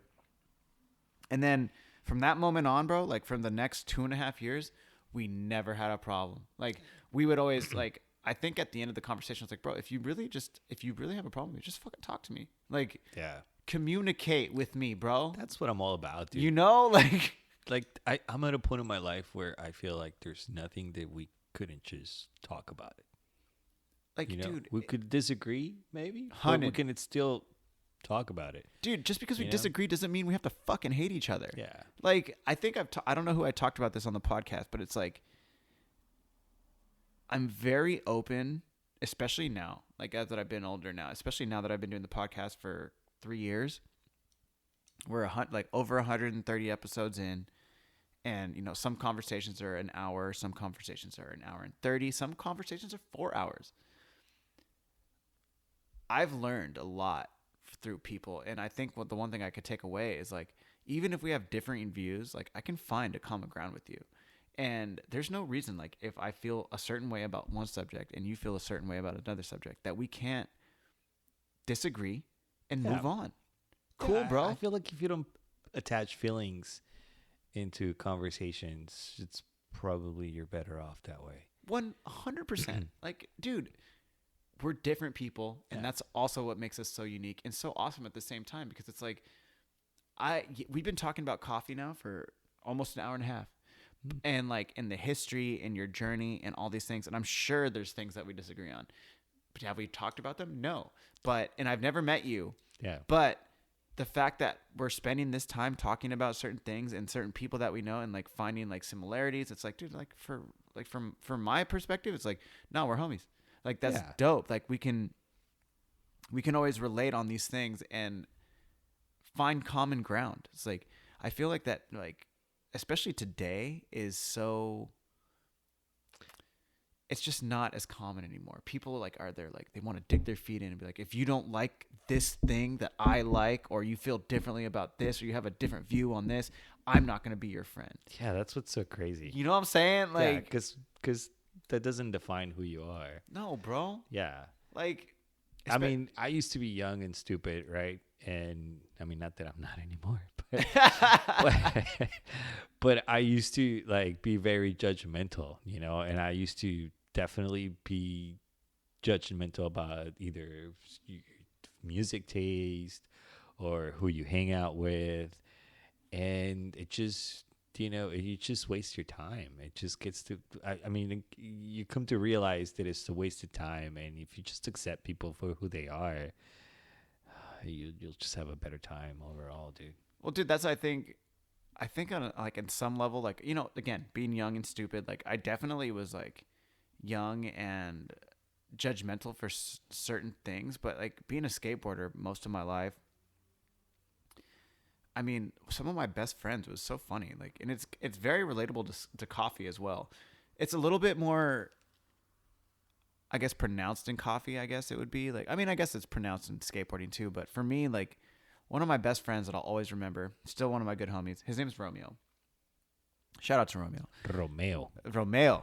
But he's Filipino. He's a fucking punk rocker to the core, man. Yeah. Still to this day. He just had a baby. I don't even know his baby's name. Shout out to your baby, Romeo. You don't stop being a punk rocker because you had a baby. That's sure. But like his baby got the little onesie on, and it's like a little punk rock baby, and it's like, dude. You know, fuck yeah, like dude, that's so dope. But like, I don't know if you ever skateboarded, but like, he's like, okay, perfect. So like, do you know like a flat bar then? Like people, okay. Romeo is one of two guys in my entire life, and I've been skateboarding since I was like, actually skateboarding probably since I was like 13, but like been on a skateboard since I was probably 3. So most of my, like almost my entire life, I've been on a skateboard. And Romeo is one of two guys that I've ever seen sack a flat bar. Sacked it, like just full nuts to the rail. I'll never forget it. And I remember even what he was wearing. He was wearing the checkered Vans. He had these he's kind of like a little chunky, and I'm no hate, Brad. I'm no hate. And he's a little chunky, and he had these super tight black pants on, and like prosperous, as they say fluffy. In the Philippines. And like he had like this, like, I don't know if it was a studded belt, but he had some kind of belt on, and like, you know, super tight shirt. And he always would wear like this beanie, like even before it was like popular to wear it like super high. He was wearing it super high, kind of had like an emo haircut, pierced lip. We all smoked cigarettes, all of us. And he would always just be like, dude, he's another guy who would just, dude, like take like the biggest rips. Drag. Like, dude, one cig, he would just like half that shit. Maybe 3/4 of it would be gone just in one drag. Like, bro, what are you doing? That kind of thing. Like, you're gonna throw up. Yeah, dude, right? But he had his plugs and shit. He's like one of my first homies that had plugs. But like, the reason I'm describing all this is because he was the epitome of opposites attract for me. I at that time was rocking XXL tees. Like, dude, I've been hip-hop. Like hip hop, but like XXL tees, like 38 size pants, like a cocked sideways hat. Wu-Tang style. What's that? Wu-Tang Clan style. Wu-Tang Clan style, yeah, but like I would say more like them franchise boys, like I think they like me, you know, like that early 2000s like rap type shit. Yeah. Like Atlanta, like I was obsessed with Atlanta hip hop and New York hip hop. Oh, yeah.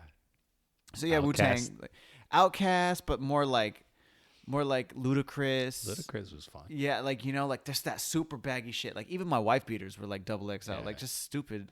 But either way. Florida. Oh, dude, yeah, like, oh, dude, apple bottom jeans. Like, I'd go to parties and shit, and just be throwing up like my shit, like the Skate Mafia, and I was just like at Hollywood parties and just like, Shoulda got low. dude, yeah, shorty got loud. I'd be in the club just turning up. 'Cause that's my early 20s. I was ready, you know, but it was like, Yeah, I was in Florida in the early 2000s. dude, yeah. Before the from 97 to 2000, I was in Florida, Fort Lauderdale. Okay, so that's a little before. I was still in like junior high-ish around there. But like this is when I lived in LA. This is when it was bumping. Yeah, when that shit was bumping. Dude, like Pitbull and shit. Oh, Like, hell yeah. dude. Daddy Yankee. Oh, dude. Oh, yeah. Come on now. Like, yeah, that was, but that's what I'm This saying. before It's like, Bad Bunny. oh, dude. But see, I fucking love love Bad Bunny. Me too, dude. Oh, he's so good. He's the best. Dude, but that's what I'm saying. Is like me and Romeo, like Romeo brought me into his family. Like I remember one year I was living in LA and my mom had just moved to New Mexico and I couldn't afford to go to the Bay Area. So Romeo was like, called me up on Thanksgiving. He was like, yo, what are you doing? And I was like, I'm just chilling on my pad. Like as I lived in the valley and I was like, I'm just cruising. He's like, are you doing anything for the holidays? And I was like, no. He's like, come on to my house. And it was just like, nice. Didn't know his family, go in there and do this thing. And like, dude, Romeo to this day has been one of my best friends. And he's just like the G'est dude. And like, I don't give a fuck what you look like. And that skateboarding, that was my whole point, is that like, I don't care what you look like. I don't I don't judge by a book by its cover. That was the one thing I never did. Like might judge you when I was young and stupid about like your skate style, like, well, you know, or something like that. Well, but I was never big on the like bands that you listen to or whatever. See, not even that. Like I was a snob. I worked at Tower Records. So, dude, damn. Girls would come up and like sing a Mariah Carey song that was on the radio, and I was like, yeah, I never heard it. He's like, but it's on the radio. Like, I don't know. I don't listen to the radio. Yeah, and I knew who it was. I just wouldn't want it. Dude, that's so funny. It was like, the worst, dude. It was fucking stupid. Dude. But whatever. Yeah. Kind of like the High Fidelity movie. Have you ever seen it? High Fidelity? Yeah. Nah. What's that? It's a Jack Black movie. It's about, you know, they work at a record store and they basically the scenarios and scenes that happen when customers come in and, you know, try to buy records, and they talk about the culture and the bands and like, oh, you never heard of this? Like, oh, you'll be all right. You know, like, or they'll play the like stupid like beta band kind of song, you know, because they want to sell it, and they just pretend that they like it, and they're like all jamming, and the fucking posters will come in and just start buying it and shit. Because you're pretty influential if you work at a record store, you know? Dude, that's so dude, okay, working at Steel Mill, it's so funny. Like, there was this, I don't know what the fuck it is, but it's like that thing that you put on top of the record player. It's the soft thing. Yeah. Dude, the stabilizer. No. It's like you protect. It's like a protector. It's like a little thin protector that you put over the record. When the record's not on it, you put it over your thing. Oh, okay. Like kind of how G has his. Like G has those like multicolor ones that are over it, and you like take the little layer. Yeah, the little layer. Yeah. We sell those in Steel Mill. Steel Mill? Oh, nice. Yeah, 35 years old. I don't know what the fuck those things are called. And I took a photo, and I was like, somebody came in and was like, hey, like, I really want to buy this, but there was no price tag on it. And they're like, hey, do you know what, like, how much it is? And I was like, trying to look on the thing, and I'm like, I don't know. I don't know, man. I'm sorry. I take like a group, like I took a photo and I throw it in the group chat. I was like, hey, what is this? And everybody's like, are you serious? It was like, I'm sorry, I don't know. And this isn't even like a long time ago. This is like maybe a month ago, maybe 2 months ago. And can't be friends anymore, dude. That's when they're like, what the fuck, Kano? And I was like, dude, what the fuck? I'm so sorry. Like, and they know, and now I know. Don't you know your High Fidelity, dude? Dude, I will say, working we at couldn't Steel be Mill, friends before. Oh, dude, we definitely probably wouldn't have been High friends. Fidelity before. I'll be like, probably wouldn't have been friends. But like the thing is like I'm open to learn because I'm well aware that I don't know everything, and I don't know all these things. Like, dude, I just did a pop up at a mountain biking fest this past weekend, and I was with my friend, and my friend who worked the pop up with me, and I was just sitting there like talking to her, and I was like, this is so funny because I'm not aware of this world. I'm not at all. And yet they love coffee. And so because I had a mutual connection between the creators of this festival and a person who knows I have this coffee company, they asked me to be the coffee vendor. And I show up and these people came to me in droves, bro. Like, I've done events for other coffee companies, done events on Catalina over 3 days, didn't go through 1 5-gallon of water. Didn't go through one over 3 days, but we just did pour overs and Chemexes and that was it. I did 5 gallons in less than 5 hours. Nice. Of just pour overs? No, of batch brew. People were just coming up and I was like, boom, boom, boom, boom. And then like cold brew. And then it switched over to cold brew. And how were you doing the batch with the brewer? Dude, so I straight up, like some specialty coffee people might like put their noses up to me, but like, yo, I have 2 Mr. Coffees. Like, and I make my batch brews on Mr. Coffees, and especially I knew I was gonna, because it's cyclists, right? Like, I mean, like whether you want to call yourself a mountain biker, a cyclist, whatever. I know that people who ride bikes, they fucking love batch brew. That's a Zoom bar. They would like the 101 right there in Cardiff. They would just be troves, So I was just making 2 things. Like I'd fill it up to 12, boom, and then I bought a Cambro finally, and they're like boom, boom, boom, hitting it, and then just I sold out of all the batch brew, almost 4 pounds of coffee, 5 gallons of water, and then I brought 5 gallons of cold brew, and then like I know like wholesale at pop-ups is not really gonna buy too much, but like sold a bag, and then my merch, like people buy the merch like you crazy. Get your name out too. Yeah. Every time I do something like a pop-up or something, like a few followers I get in, the Instagram, and especially now at the farmers market, I've been getting, been there for like 3 or 4 weeks now. Nice. Yeah. And so. Did you get your health permit first and then apply? Yeah, you can't get in there. Yeah, unless you have your health permit, yeah. You're fully legit. And you have to have the manager. You can't just have the... Oh, yeah. No, I know about that, the manager, Yeah. Dude, that's so crazy. they're super strict there. Yeah. I mean, the first day I listed that I was going to bring a generator because I wanted to brew coffee, on the spot. Mm-hmm. And even though I listed it in there, they're like, yeah, no, it's fuel. It's too loud. You can't put it in. Yeah. So, I'm brewing coffee at home.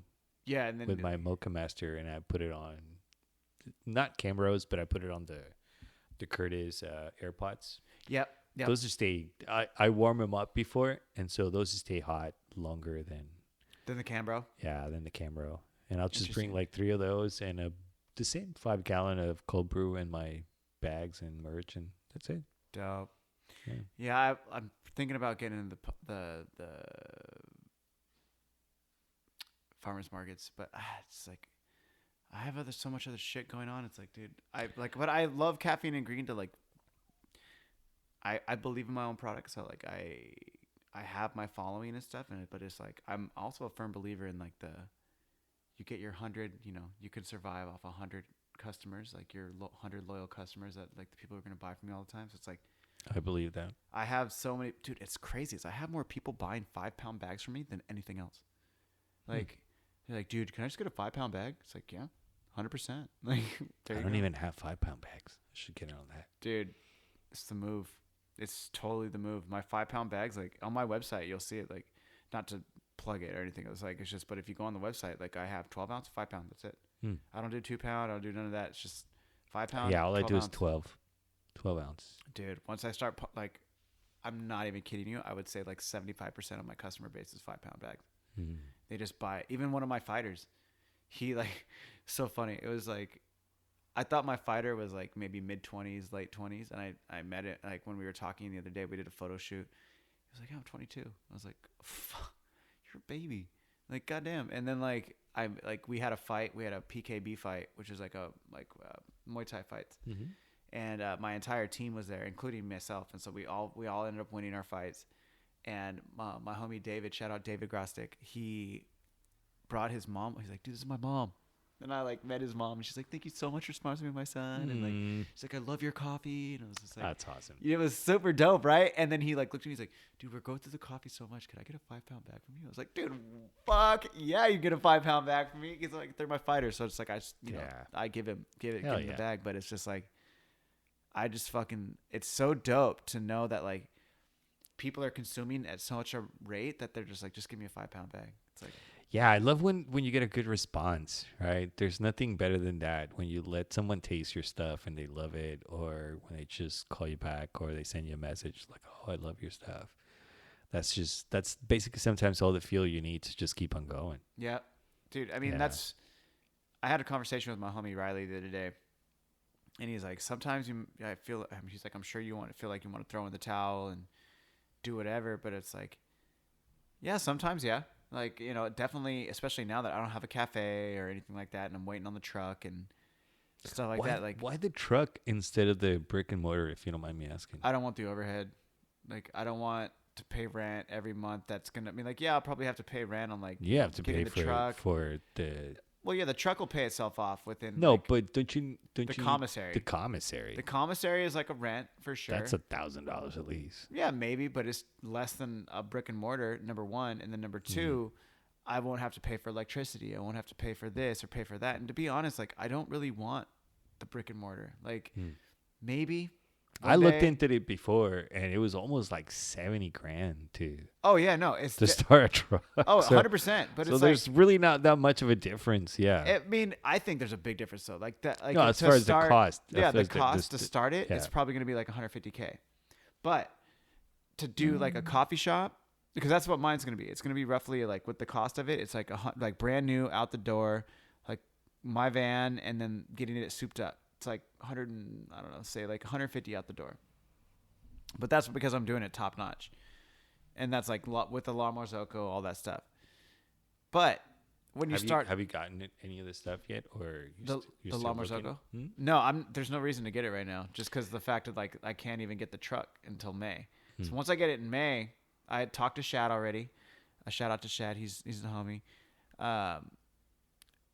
They said it'd take about 2 months. So it's like, For okay, what? For the machine? to get the right? machine. Oh yeah. It's like, okay, cool. Let's go to Solutions. What I would suggest is get all the amperage of all your equipment first, right? Whether it's a brewer, grinder, anything that pulls electrical, get all your amperage first, and then buy the generator. Oh yeah, no, like Because you're gonna need a generator for your there's truck. 2 generators. Okay, so one's not gonna be enough. So yeah. Oh yeah, no, there's 2. No, yeah, there's Okay. definitely 2. Yeah, Yeah. no, I've already done it all. Like, Because I got my everything. buddies at Por Vida, they went around backwards. They bought the equipment and then they bought the generator, and the generator wasn't enough. For that truck that originally Milo, Yeah. Milo, yeah. Yeah. I saw that truck. I remember when Yeah. they were doing it. Yeah, like I want to do that because also I think it fits for me. I'm always on the go. And how do they decide where you can sit up, or who decides that? Oh, bro, You I've just been show doing, up yeah, and- dude. Okay, so you can do so many things. Like I've been fucking. That's the other thing is like. You've been fucking bragger. Nah, I meant to say like I've been fucking looking at everything, and like I think it's dope because I do a thing with the podcast because it grew out of the podcast. Caffeine and Green roasting grew out of the podcast. This came first. The company itself is just broke a year. It's a year in October, so October 1 was a year for me. Well, it's like a year and a half because I started in July of 2020 during the pandemic. But the podcast itself has been around for 2 years before the roasting company had it. So you were before the Sprocast. No, Or they were right actually around- before they were us. Before, are they still going? Before me, I should say. No, they're not going to go Stop. anymore. But like that's how dude. That's why like when I met Siri Simran, I was like, oh my god, you're like a Sprocast. You know, like oh my god, you know Siri Simran and Jay and Troy and then Asa. Dude, to me they were like. I don't know. I thought they were famous. You know, I was like, oh shit, like they're Sprocast. You know, like I thought it was a big That's deal. funny. And but that was like when I had them on the podcast, like, oh dude, they're like on Sprocast, like they're gonna come on my cast, like all this, you know, kind of thing. But I don't know. I just when I think about doing a brick and mortar, it's like, yeah, that's gonna be like 5-10 years where I'm just gonna be at this shop and people are gonna come to me and like. Yeah, like ideally it'd be cool, but like to be honest, like kind of like Cafe Moto, like I don't necessarily really want a cafe. I would if you can pull the wholesale game without it's not even wholesale. Like I want just a roastery. Like I want it like John. Like have you been up to John? John is like up in they're right across the way from this archery place, which is like really really cool. What the fuck is it called? It's like Miramar. It's over in Miramar, and it's like seven. I think he said he had like seven. It's like 730 square feet. He has a little roaster in the back, cafe cart on wheels, and it's in this warehouse. Honestly, dude, like it'd be cool. Like I'll have a little rolling like cafe coffee cart, whatever. Mm-hmm. But my main goal is just roasting. Like that's really all I want to do. Like sure, you could put my stuff on espresso. That's cool. But like that's why I like steel mill. That's why I like to do it the way I'm doing. Like steel mill, I get the cafe experience. They don't like really roast there. I'm the roaster. Like I'll go to the collective and we roast.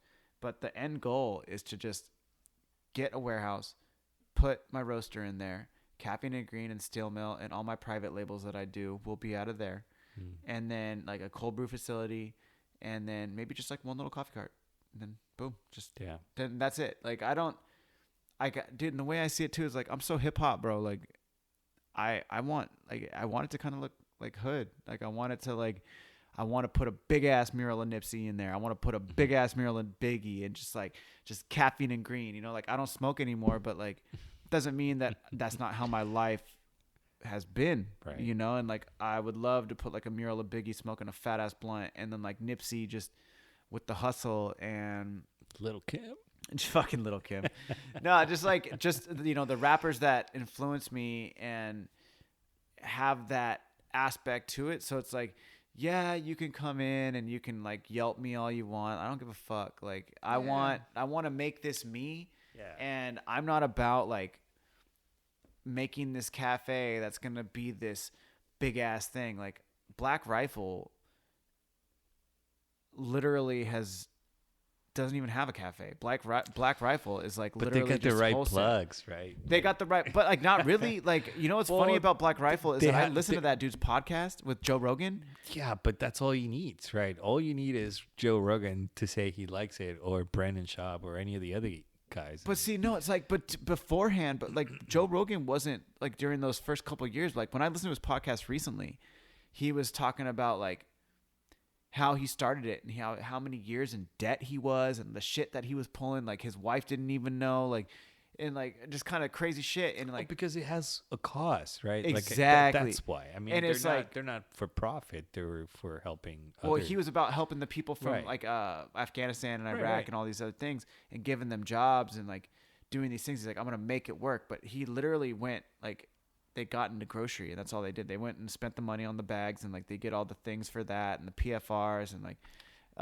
all these things. It's that's like where the good salesman comes into hand. Exactly. And it's like, because if you can pay that one guy that can get you in a freaking Whole Foods or I don't know, any one of those big stores, you know, But that's what I'm saying. It's like I listened to him and I was just like, dude, this is possible. We just gotta, you just gotta plug away. Oh yeah. And like, I'm not gonna say like I want to do the truck, but I think to go back to the truck is like the whole thing with Caffeine and Green is like I was doing Caffeine and Green on the road.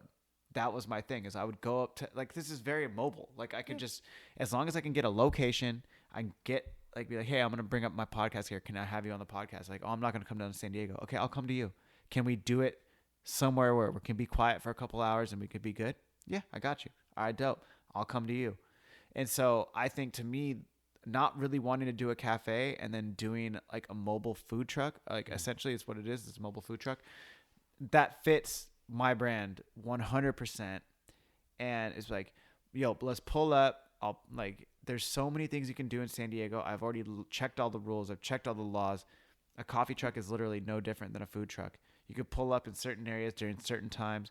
There's only city, if you will, that you cannot have a food truck in San Diego is Del Mar. It's the only one. Too fancy there. I guess so. And then like there's all like I've already looked at the rules of like even Oceanside all the way down to Chula. But you can just show up to a corner. Just show up. Any corner. like for the most part. Like, I mean, like there's 'Cause, rules like, like you can't be within 500 feet of a restaurant. You can't do this. You can't do that. Because like the guys at here at here where I live, the Target Express Over in South Park? Yeah. Yeah, there's like 2 food trucks. They pay rent to Target. Oh, see, I didn't even know about that. Yeah. But see, that's like, But that's why they have I guess the okay that they're the only 2 that they can stay there. I mean, yeah, but I mean, like, do you think about that horrible coffee shop that's across the street from Fernside? And I don't, Hey, no, fuck them. I don't even care. He knows. He knows. It's us. He knows. He hears this. He wants to smoke. Fuck him. But like, I'm not even gonna say his name. I'm not gonna give him a shout out. So fuck that guy. Oh, but you mean the kiosk? No, is not in the front- kiosk. Not Captain Kirk's. I'm talking about across the Captain street Kirk from is not even Fernside, Captain next to Kirk the anymore. optometry place.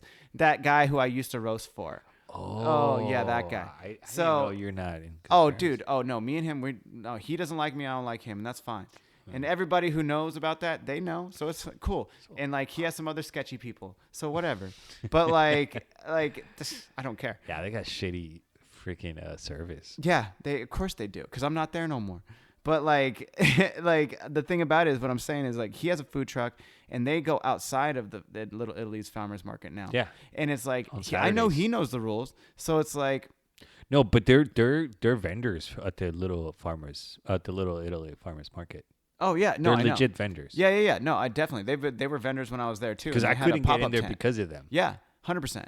And like, but they didn't want to do the Wednesdays. That's why they allowed me to have. perfect. I was in a 2-year waiting list. Oh yeah, no, I know about the waiting list for all these things. Like, I know there's like one farmers market that like nobody really wants to go into, so I think I might just go into it just because like, oh, we'll see how it goes. But like, regardless, what I was saying is like, they have a food truck, and I know that they know what the rules are, and they're able to do things with that. So it's like, cool, like, you know, and I don't mean to, if you're bummed that like I'm saying fuck them, like what it's Dude. dude, I call it how I see it, and it's like, World spins. The world spins. the world around spins, and it's like, I'm not gonna changes. like everybody, and not everybody's gonna like me. It's so funny though, because everybody else in the coffee scene seems to fuck with me except for them. So it's like, if everybody fucks with me, then, and you're the one person who doesn't fuck with me, I think that says more about you, bro. And that's just what it is. Smoke. Yeah. Anyways, but like, moving on. I would just say, that's the reason I want the truck. Is like, I want to do my own thing, and like, I don't necessarily like, I think my end goal with Caffeine and Green is like, bro, it's going to be bigger than San Diego. Like, this is where it started and this is what it is. But the podcast is international. Nice. Like, my roots are in skateboarding. Like, my roots are in the Bay Area where it's a melting pot. Like, I see San Diego as being the start of Caffeine and Green.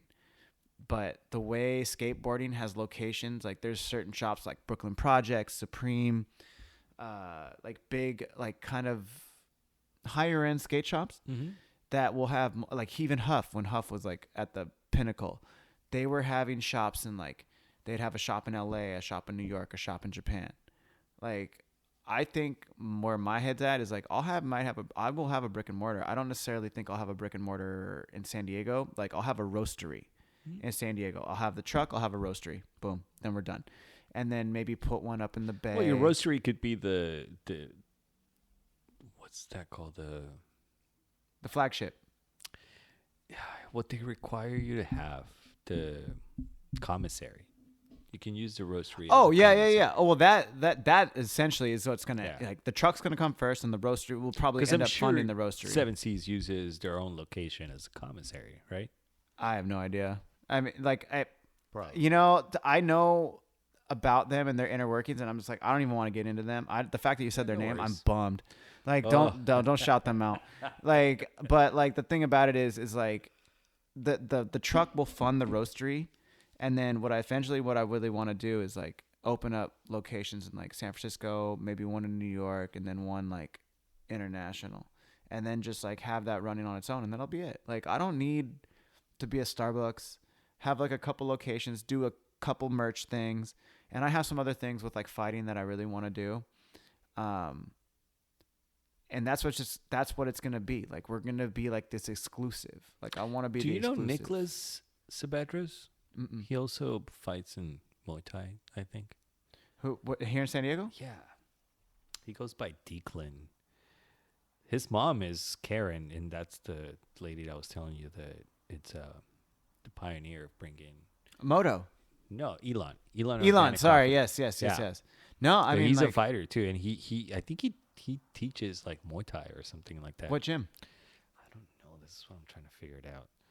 But yeah, it looks like you guys are in the same path. Dope. That would be super cool. Yeah, man. I'd love to. I'm like, only a casual when it comes to MMA. I only watch like I don't know, like a few pay-per-views and stuff like that. Yeah, as like when they're like really really good fights. Yeah. Yeah. Dope. Yeah. Dope. Yeah. Yeah. No, but that's I mean, essentially that's kind of the path that I want to go down, and like I think eventually, like to be honest, like even just without like coffee, like I have bigger aspirations. Like I want to open up a gym one day and like do other things, and I'm like sure coffee will give you for the gym. oh, dude, oh yeah, That's for like sure. this the is one thing this I is just the realized. start, you know. The one thing I realized from working in coffee all these years is that the only people that make money in here are the roasters. Maybe. No? Tell me who makes more money than the roasters. I mean, in the coffee business, maybe like, dude, it's so funny though because like not my even merch the game. producers. Oh, not well, even, then, yeah, you know, yeah, not yeah, even coffee shops that don't roast. They're just trapped in that circle. Yeah. They're making their roasters money, you know. And the coffee shops that roast, they open one after another every time. That's true. Yeah. Yeah. It is what it is. I mean, I don't know. Like, No, I'm saying you're in the good business because you're roasting. I mean, yeah, like for sure. But it's so funny. It's like because I see both sides, right? Like I roast my coffee and I sell the coffee, but not having a brick and mortar, I'm not able to sell as much coffee. So what I sell more of is my merch. So my profit margins, when it comes to my merch, it's like when I do a pop up, I make most of my money on my merch.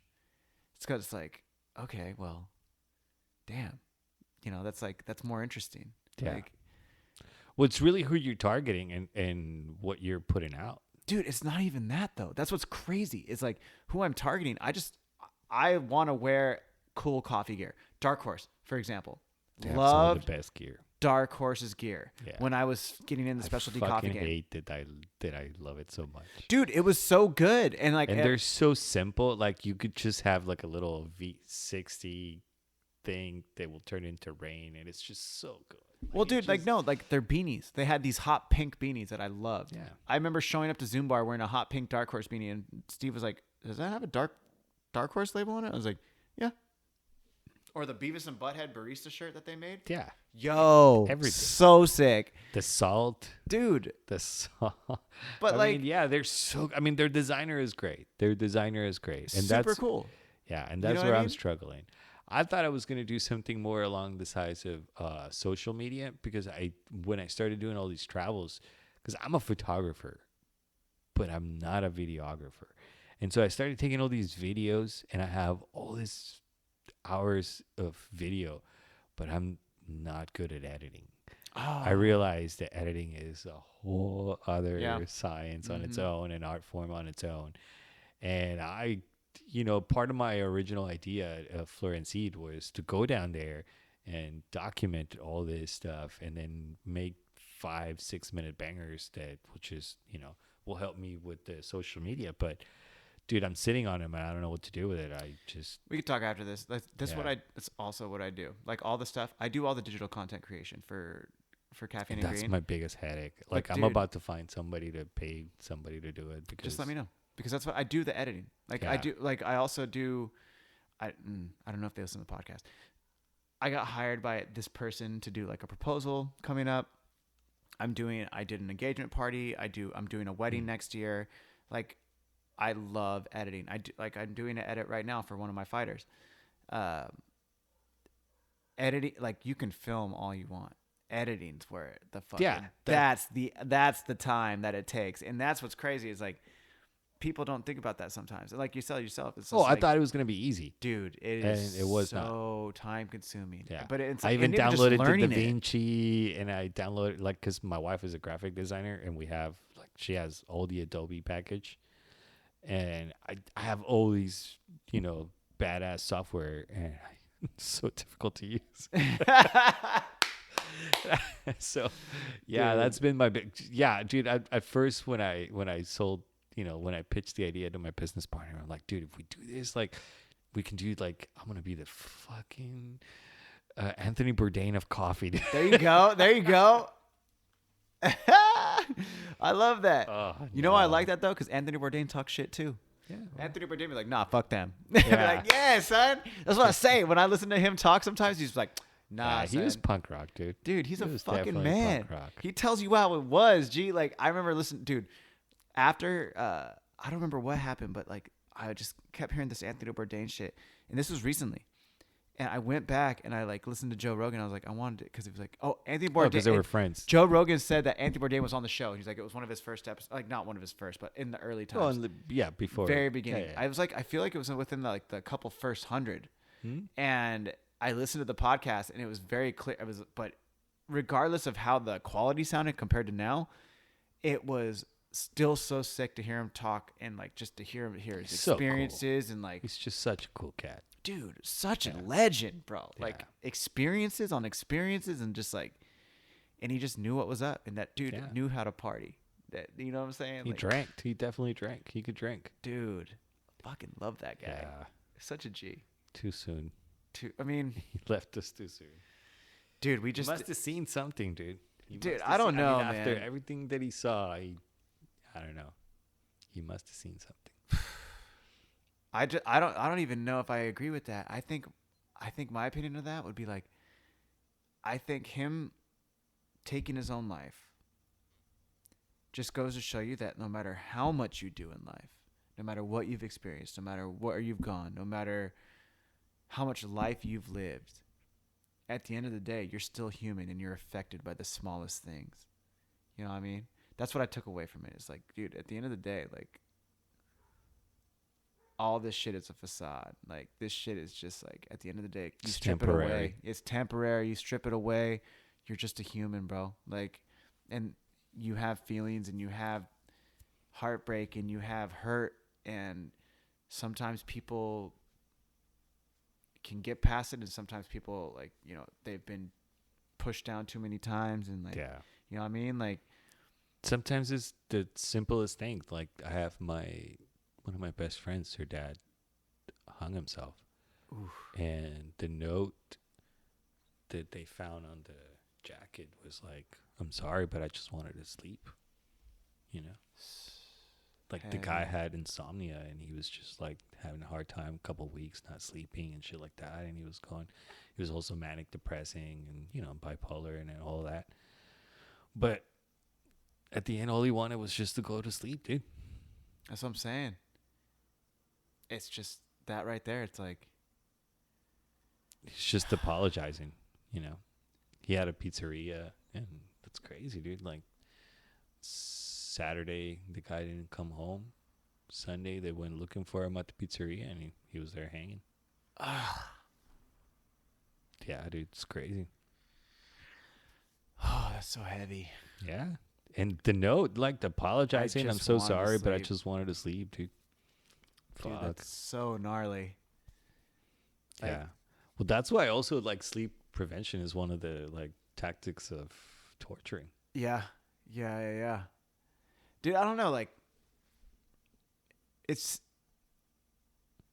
crazy about death, and fuck. I have so many conversations. I just don't remember like who I specifically was talking to about it, but like, I was literally just talking about this to somebody who was on the podcast, and ended up getting into the conversation about death and like life, and I think it was Matt. It was Matt Pryor. It was last week's guest. We ended up getting into this, like, kind of how this conversation ended up going about like what you think happens after death, or like why, you know, like these things. And it's like, I think for me, when I think about death and I think about like it's very temporary.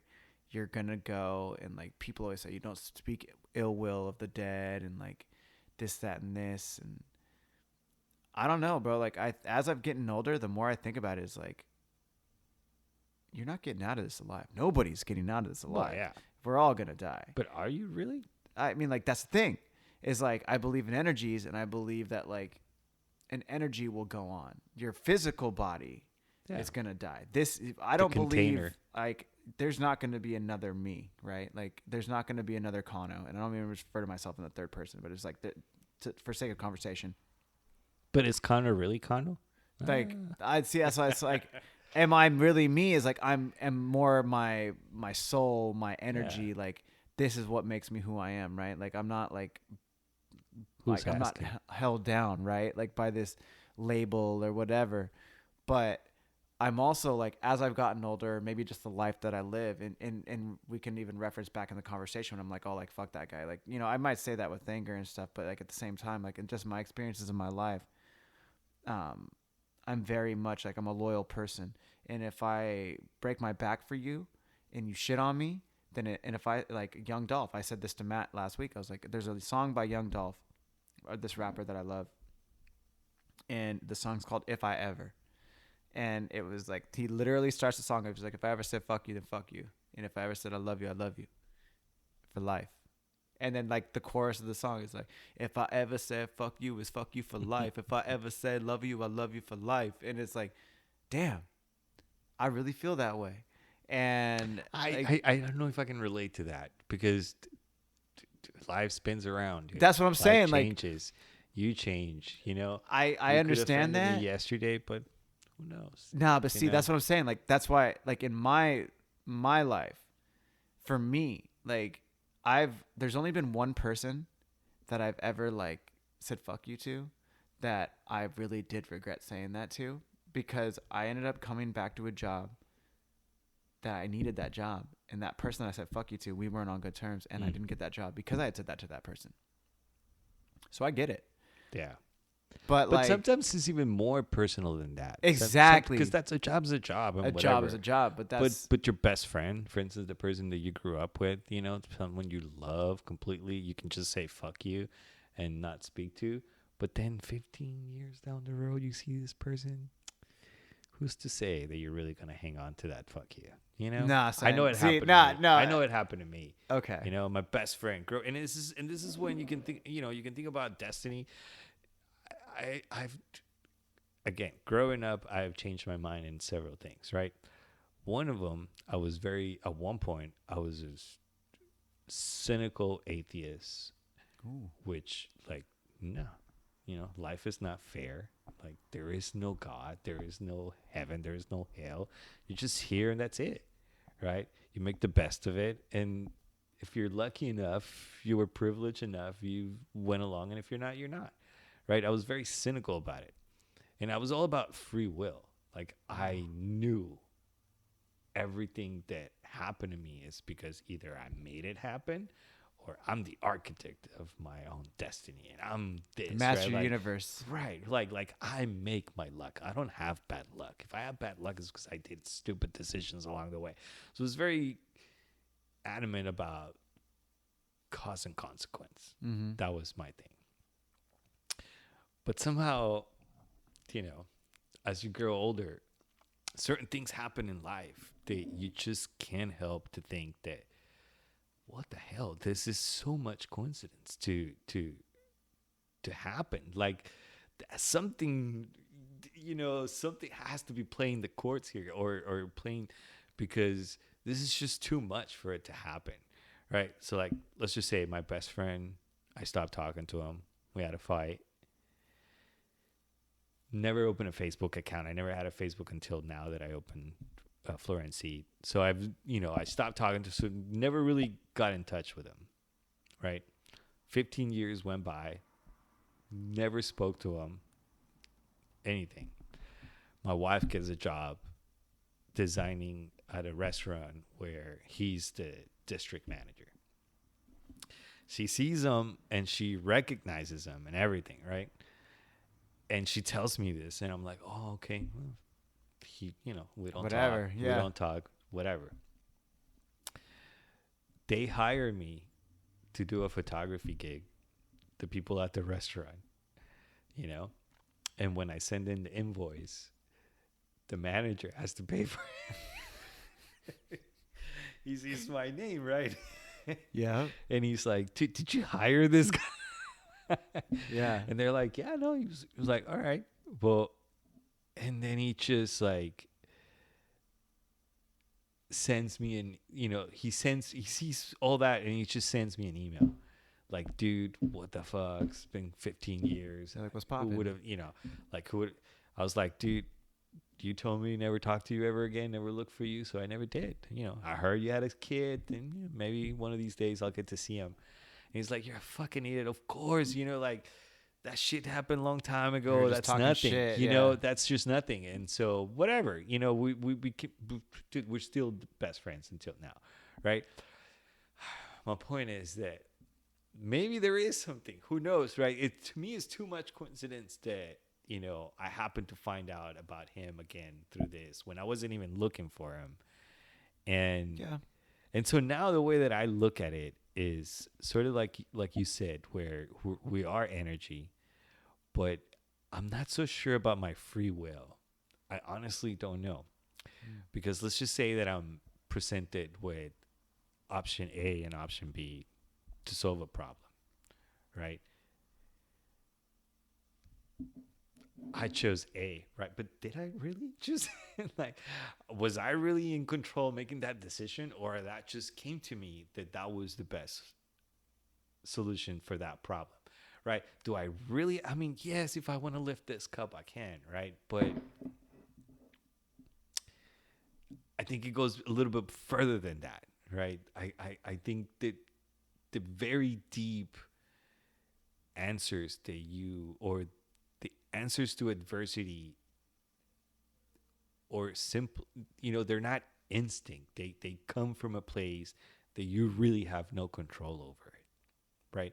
I can't say that it's destiny, but it could be an instinct and survivor or something. But I know for sure I'm not 100% in control of that. No, and I agree with that. So and that's what I mean by I'm not so sure about free will anymore, right?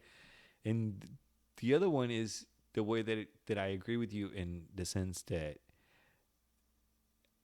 I feel that we're like the container, right? If I put tequila or tea or water in this cup and I throw it, right? Yeah, the container breaks, right? Mm-hmm. But the water is still there. The water remains, Mm-hmm. right? And even if you bring a rag and you clean it and you lift it up, you squeeze it and it's still there. It's still there, right? Like yeah. no matter Exactly. what. And so that's sort of like where I am right now as far as God or free will or soul. Dude, no, the thing. Okay, so like, all that being said, yeah, no, and I agree with that. Like, I think in a certain level, you're saying like, there's a lesson to be learned. And I think what that is like, it's not a free will, but this is a lesson that you're supposed to learn, and it's presented to you, and yeah, you chose A, but maybe the lesson is that 15 years from now, are you going to learn to be able to say sorry to that person and like to be able to walk away or to move past it and move on? And that maybe is like, it's not free will. It's a lesson that you needed to learn. And I believe very much in that. I think for me, to your point, and I'm full agreement, like coincidence? No. I think when it happens consistently, it's, for instance, for me, I've like my fault, and I've recognized this in myself, is that I mistake friendship or like loyalty or people's feelings for like that they will go above and beyond for certain experiences, for certain things, like certain people that I've trusted and that I've like essentially, for lack of a better term, broken my back for, knock on wood. I don't like really saying that term. But that's having expectations. It's not even having expectations, because I think from what it is, in my opinion, is that like, no, but you expect for them after you broke their back to act in a different way. Well, like I would say, like, without getting like too far into detail, like family, like my own brother or my father or like like without getting into too much detail about these certain things, like ways of like I guess you're right, expectations. But that's family, right? So like you have certain expectations of how family might treat you or do these things. So when they like essentially treat you wrong or take advantage of you for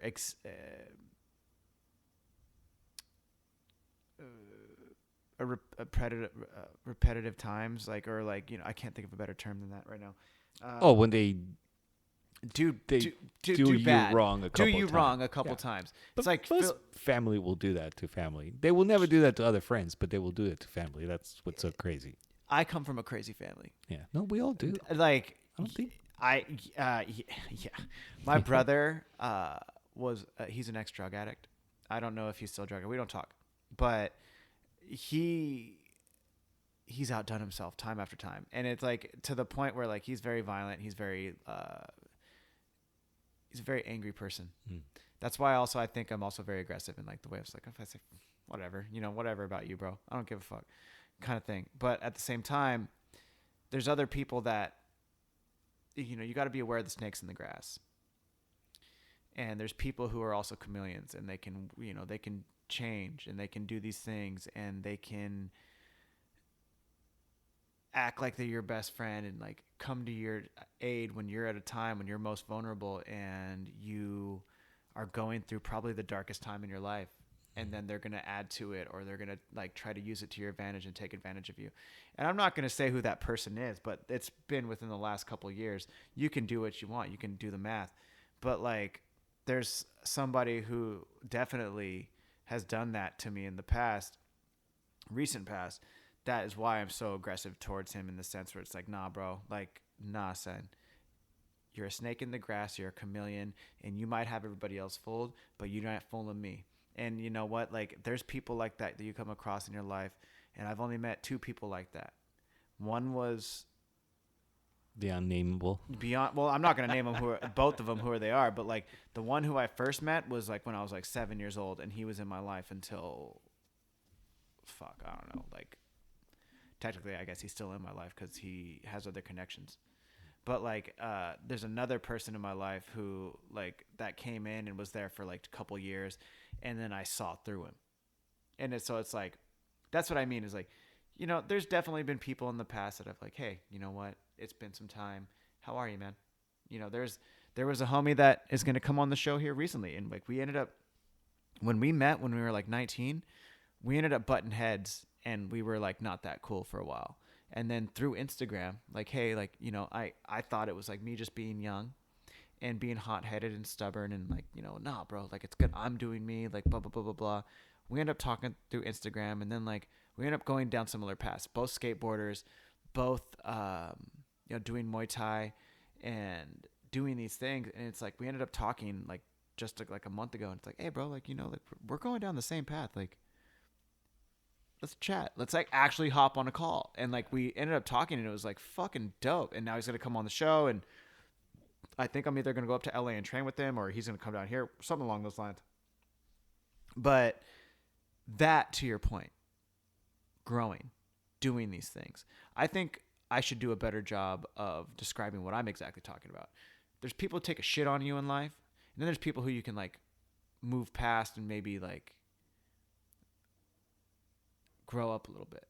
I think maybe growing up on something, yeah, like maybe they might have did you dirty, and like, but like you can get past it. And then there's the people who are like, damn, nah, son, like, yeah, I can do a better job of describing it. There's people who are like, nah, man, like I don't care what you do in your life. I don't give a fuck. Like I've just come from such a background where like, But it also depends on the bond that you originally had. See, that's what I mean. Is like the right? bond. Because this right? guy was my best friend my whole life. Yeah. Right. So we were brothers, and yeah, I mean, I did him wrong. I'm not gonna lie, Yeah. But we were past that, and so so when he said, "That's it, I don't want to know anything about you," I'm like, "Fine." I didn't even look for him. Yeah. My wife knew it was there. I'm just leave him there. And it wasn't until I submitted an invoice that he knew that I was around, because he was living in Italy. He moved to Italy, and then it wasn't until he come back where, we weren't speaking. But Yeah, dude, life's too short to have grudges, dude. I don't even think it's a grudge though. That's what I'm saying. Is like, you know what it is? I think it's a lesson. Just like I said, like. Yeah, I but think if you people don't might- care for this person, of course, you know. Yeah. No, I mean, like, it's not, I don't even think it's like that you care for him now. It's like at some point you cared about him enough and they made you feel like they cared about you, only to find out that they didn't really care. And then, like, they came at you on some bullshit and, like, or people who you Yeah, that thought sucks. that is some bullshit. And that's why it's like, you know what? Like, I am a loyal person. And I, like, if I'm going to ride for you, I'm going to ride for you till the day I die. I don't give a fuck. But yeah, those kind of people, you don't need them in your life. Exactly. I mean, if he all along he pretended to be your friend and he wasn't, or pretended to be someone that he wasn't, then you don't really need that person. No, exactly. Yeah. And that's what I'm saying. Like, but that's also like, I feel like especially today, people are like so afraid to be like, oh, I don't want to say anything negative or do that. But like, nah, fuck that, bro. Like, nah, son. Like, where I come from, Yeah, I call it as I see it. I call it as I see it, and you either like it or you don't, Yeah. and that's fine. And like, you don't fuck with me, cool. Don't fuck with me then. There's a lot of people who do, and that's cool. And if you don't, that's cool too, man. There's plenty of shit going on this planet that you don't need to fuck with me, and I don't need to fuck with you. But like, at the end of the day, I know, like, it's funny is that like I stay on my own lane. I'm in my own lane. I'm looking this way. I'm not worried about what's going on here. There's blinders, right? There's a perfect analogy is like Michael Phelps is swimming like this in the Olympics, and he's focused. He's going in his lane. And then there's a dude to his right or like to his left. I don't remember the photo, but like the dude is like maybe right in front of him or like right behind him, and he's just looking at Michael Phelps. And I think like at the end of the day, it's like a winner is focused on winning, the goal. on the goal. Yeah. And a loser is focused on Other you people. trying to get like seeing what you're doing. And from what I've heard from multiple other people and other things like on other people in my life, it's like this person or like another person that I've had problems with in the past, they're always worried about what the fuck I'm doing. And they're like, oh yeah, this person's focused on what you're doing and doing this and this. I'm like, why? Why are you worried about what I'm doing? Focus on yourself. Do you hear me saying about what you're doing? No. Do you worry about, do I say I'm worried about what this person's doing? Not one time. Because I don't care. I don't care. I think that's just what just bothers me is like, why are you looking at me, bro? Why?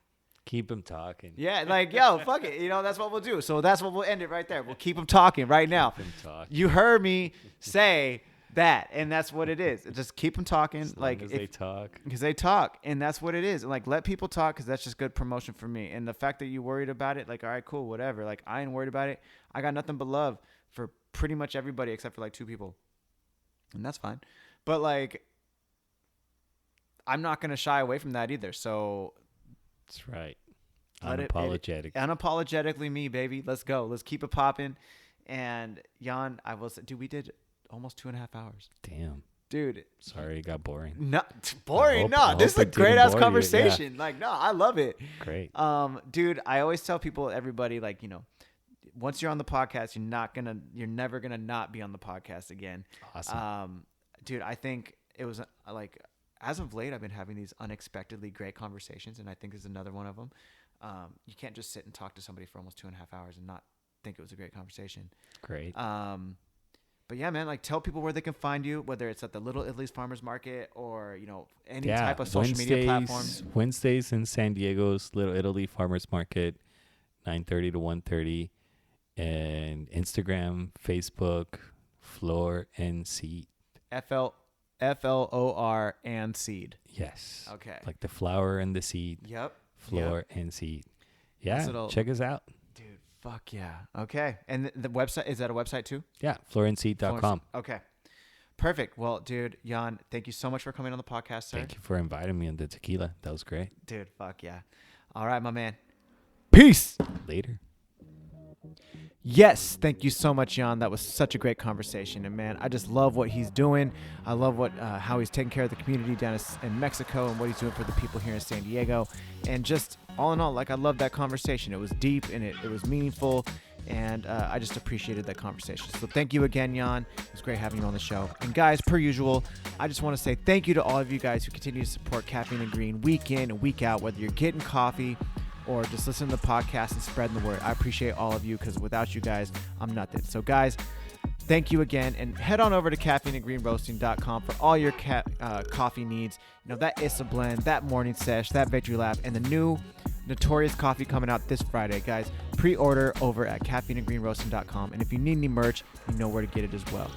And, you know, that's it, guys. Thank you again for listening, and just take care of each other out there. Wear your mask, do whatever, but just, you know, be nice to each other and take care of each other, and much love, y'all.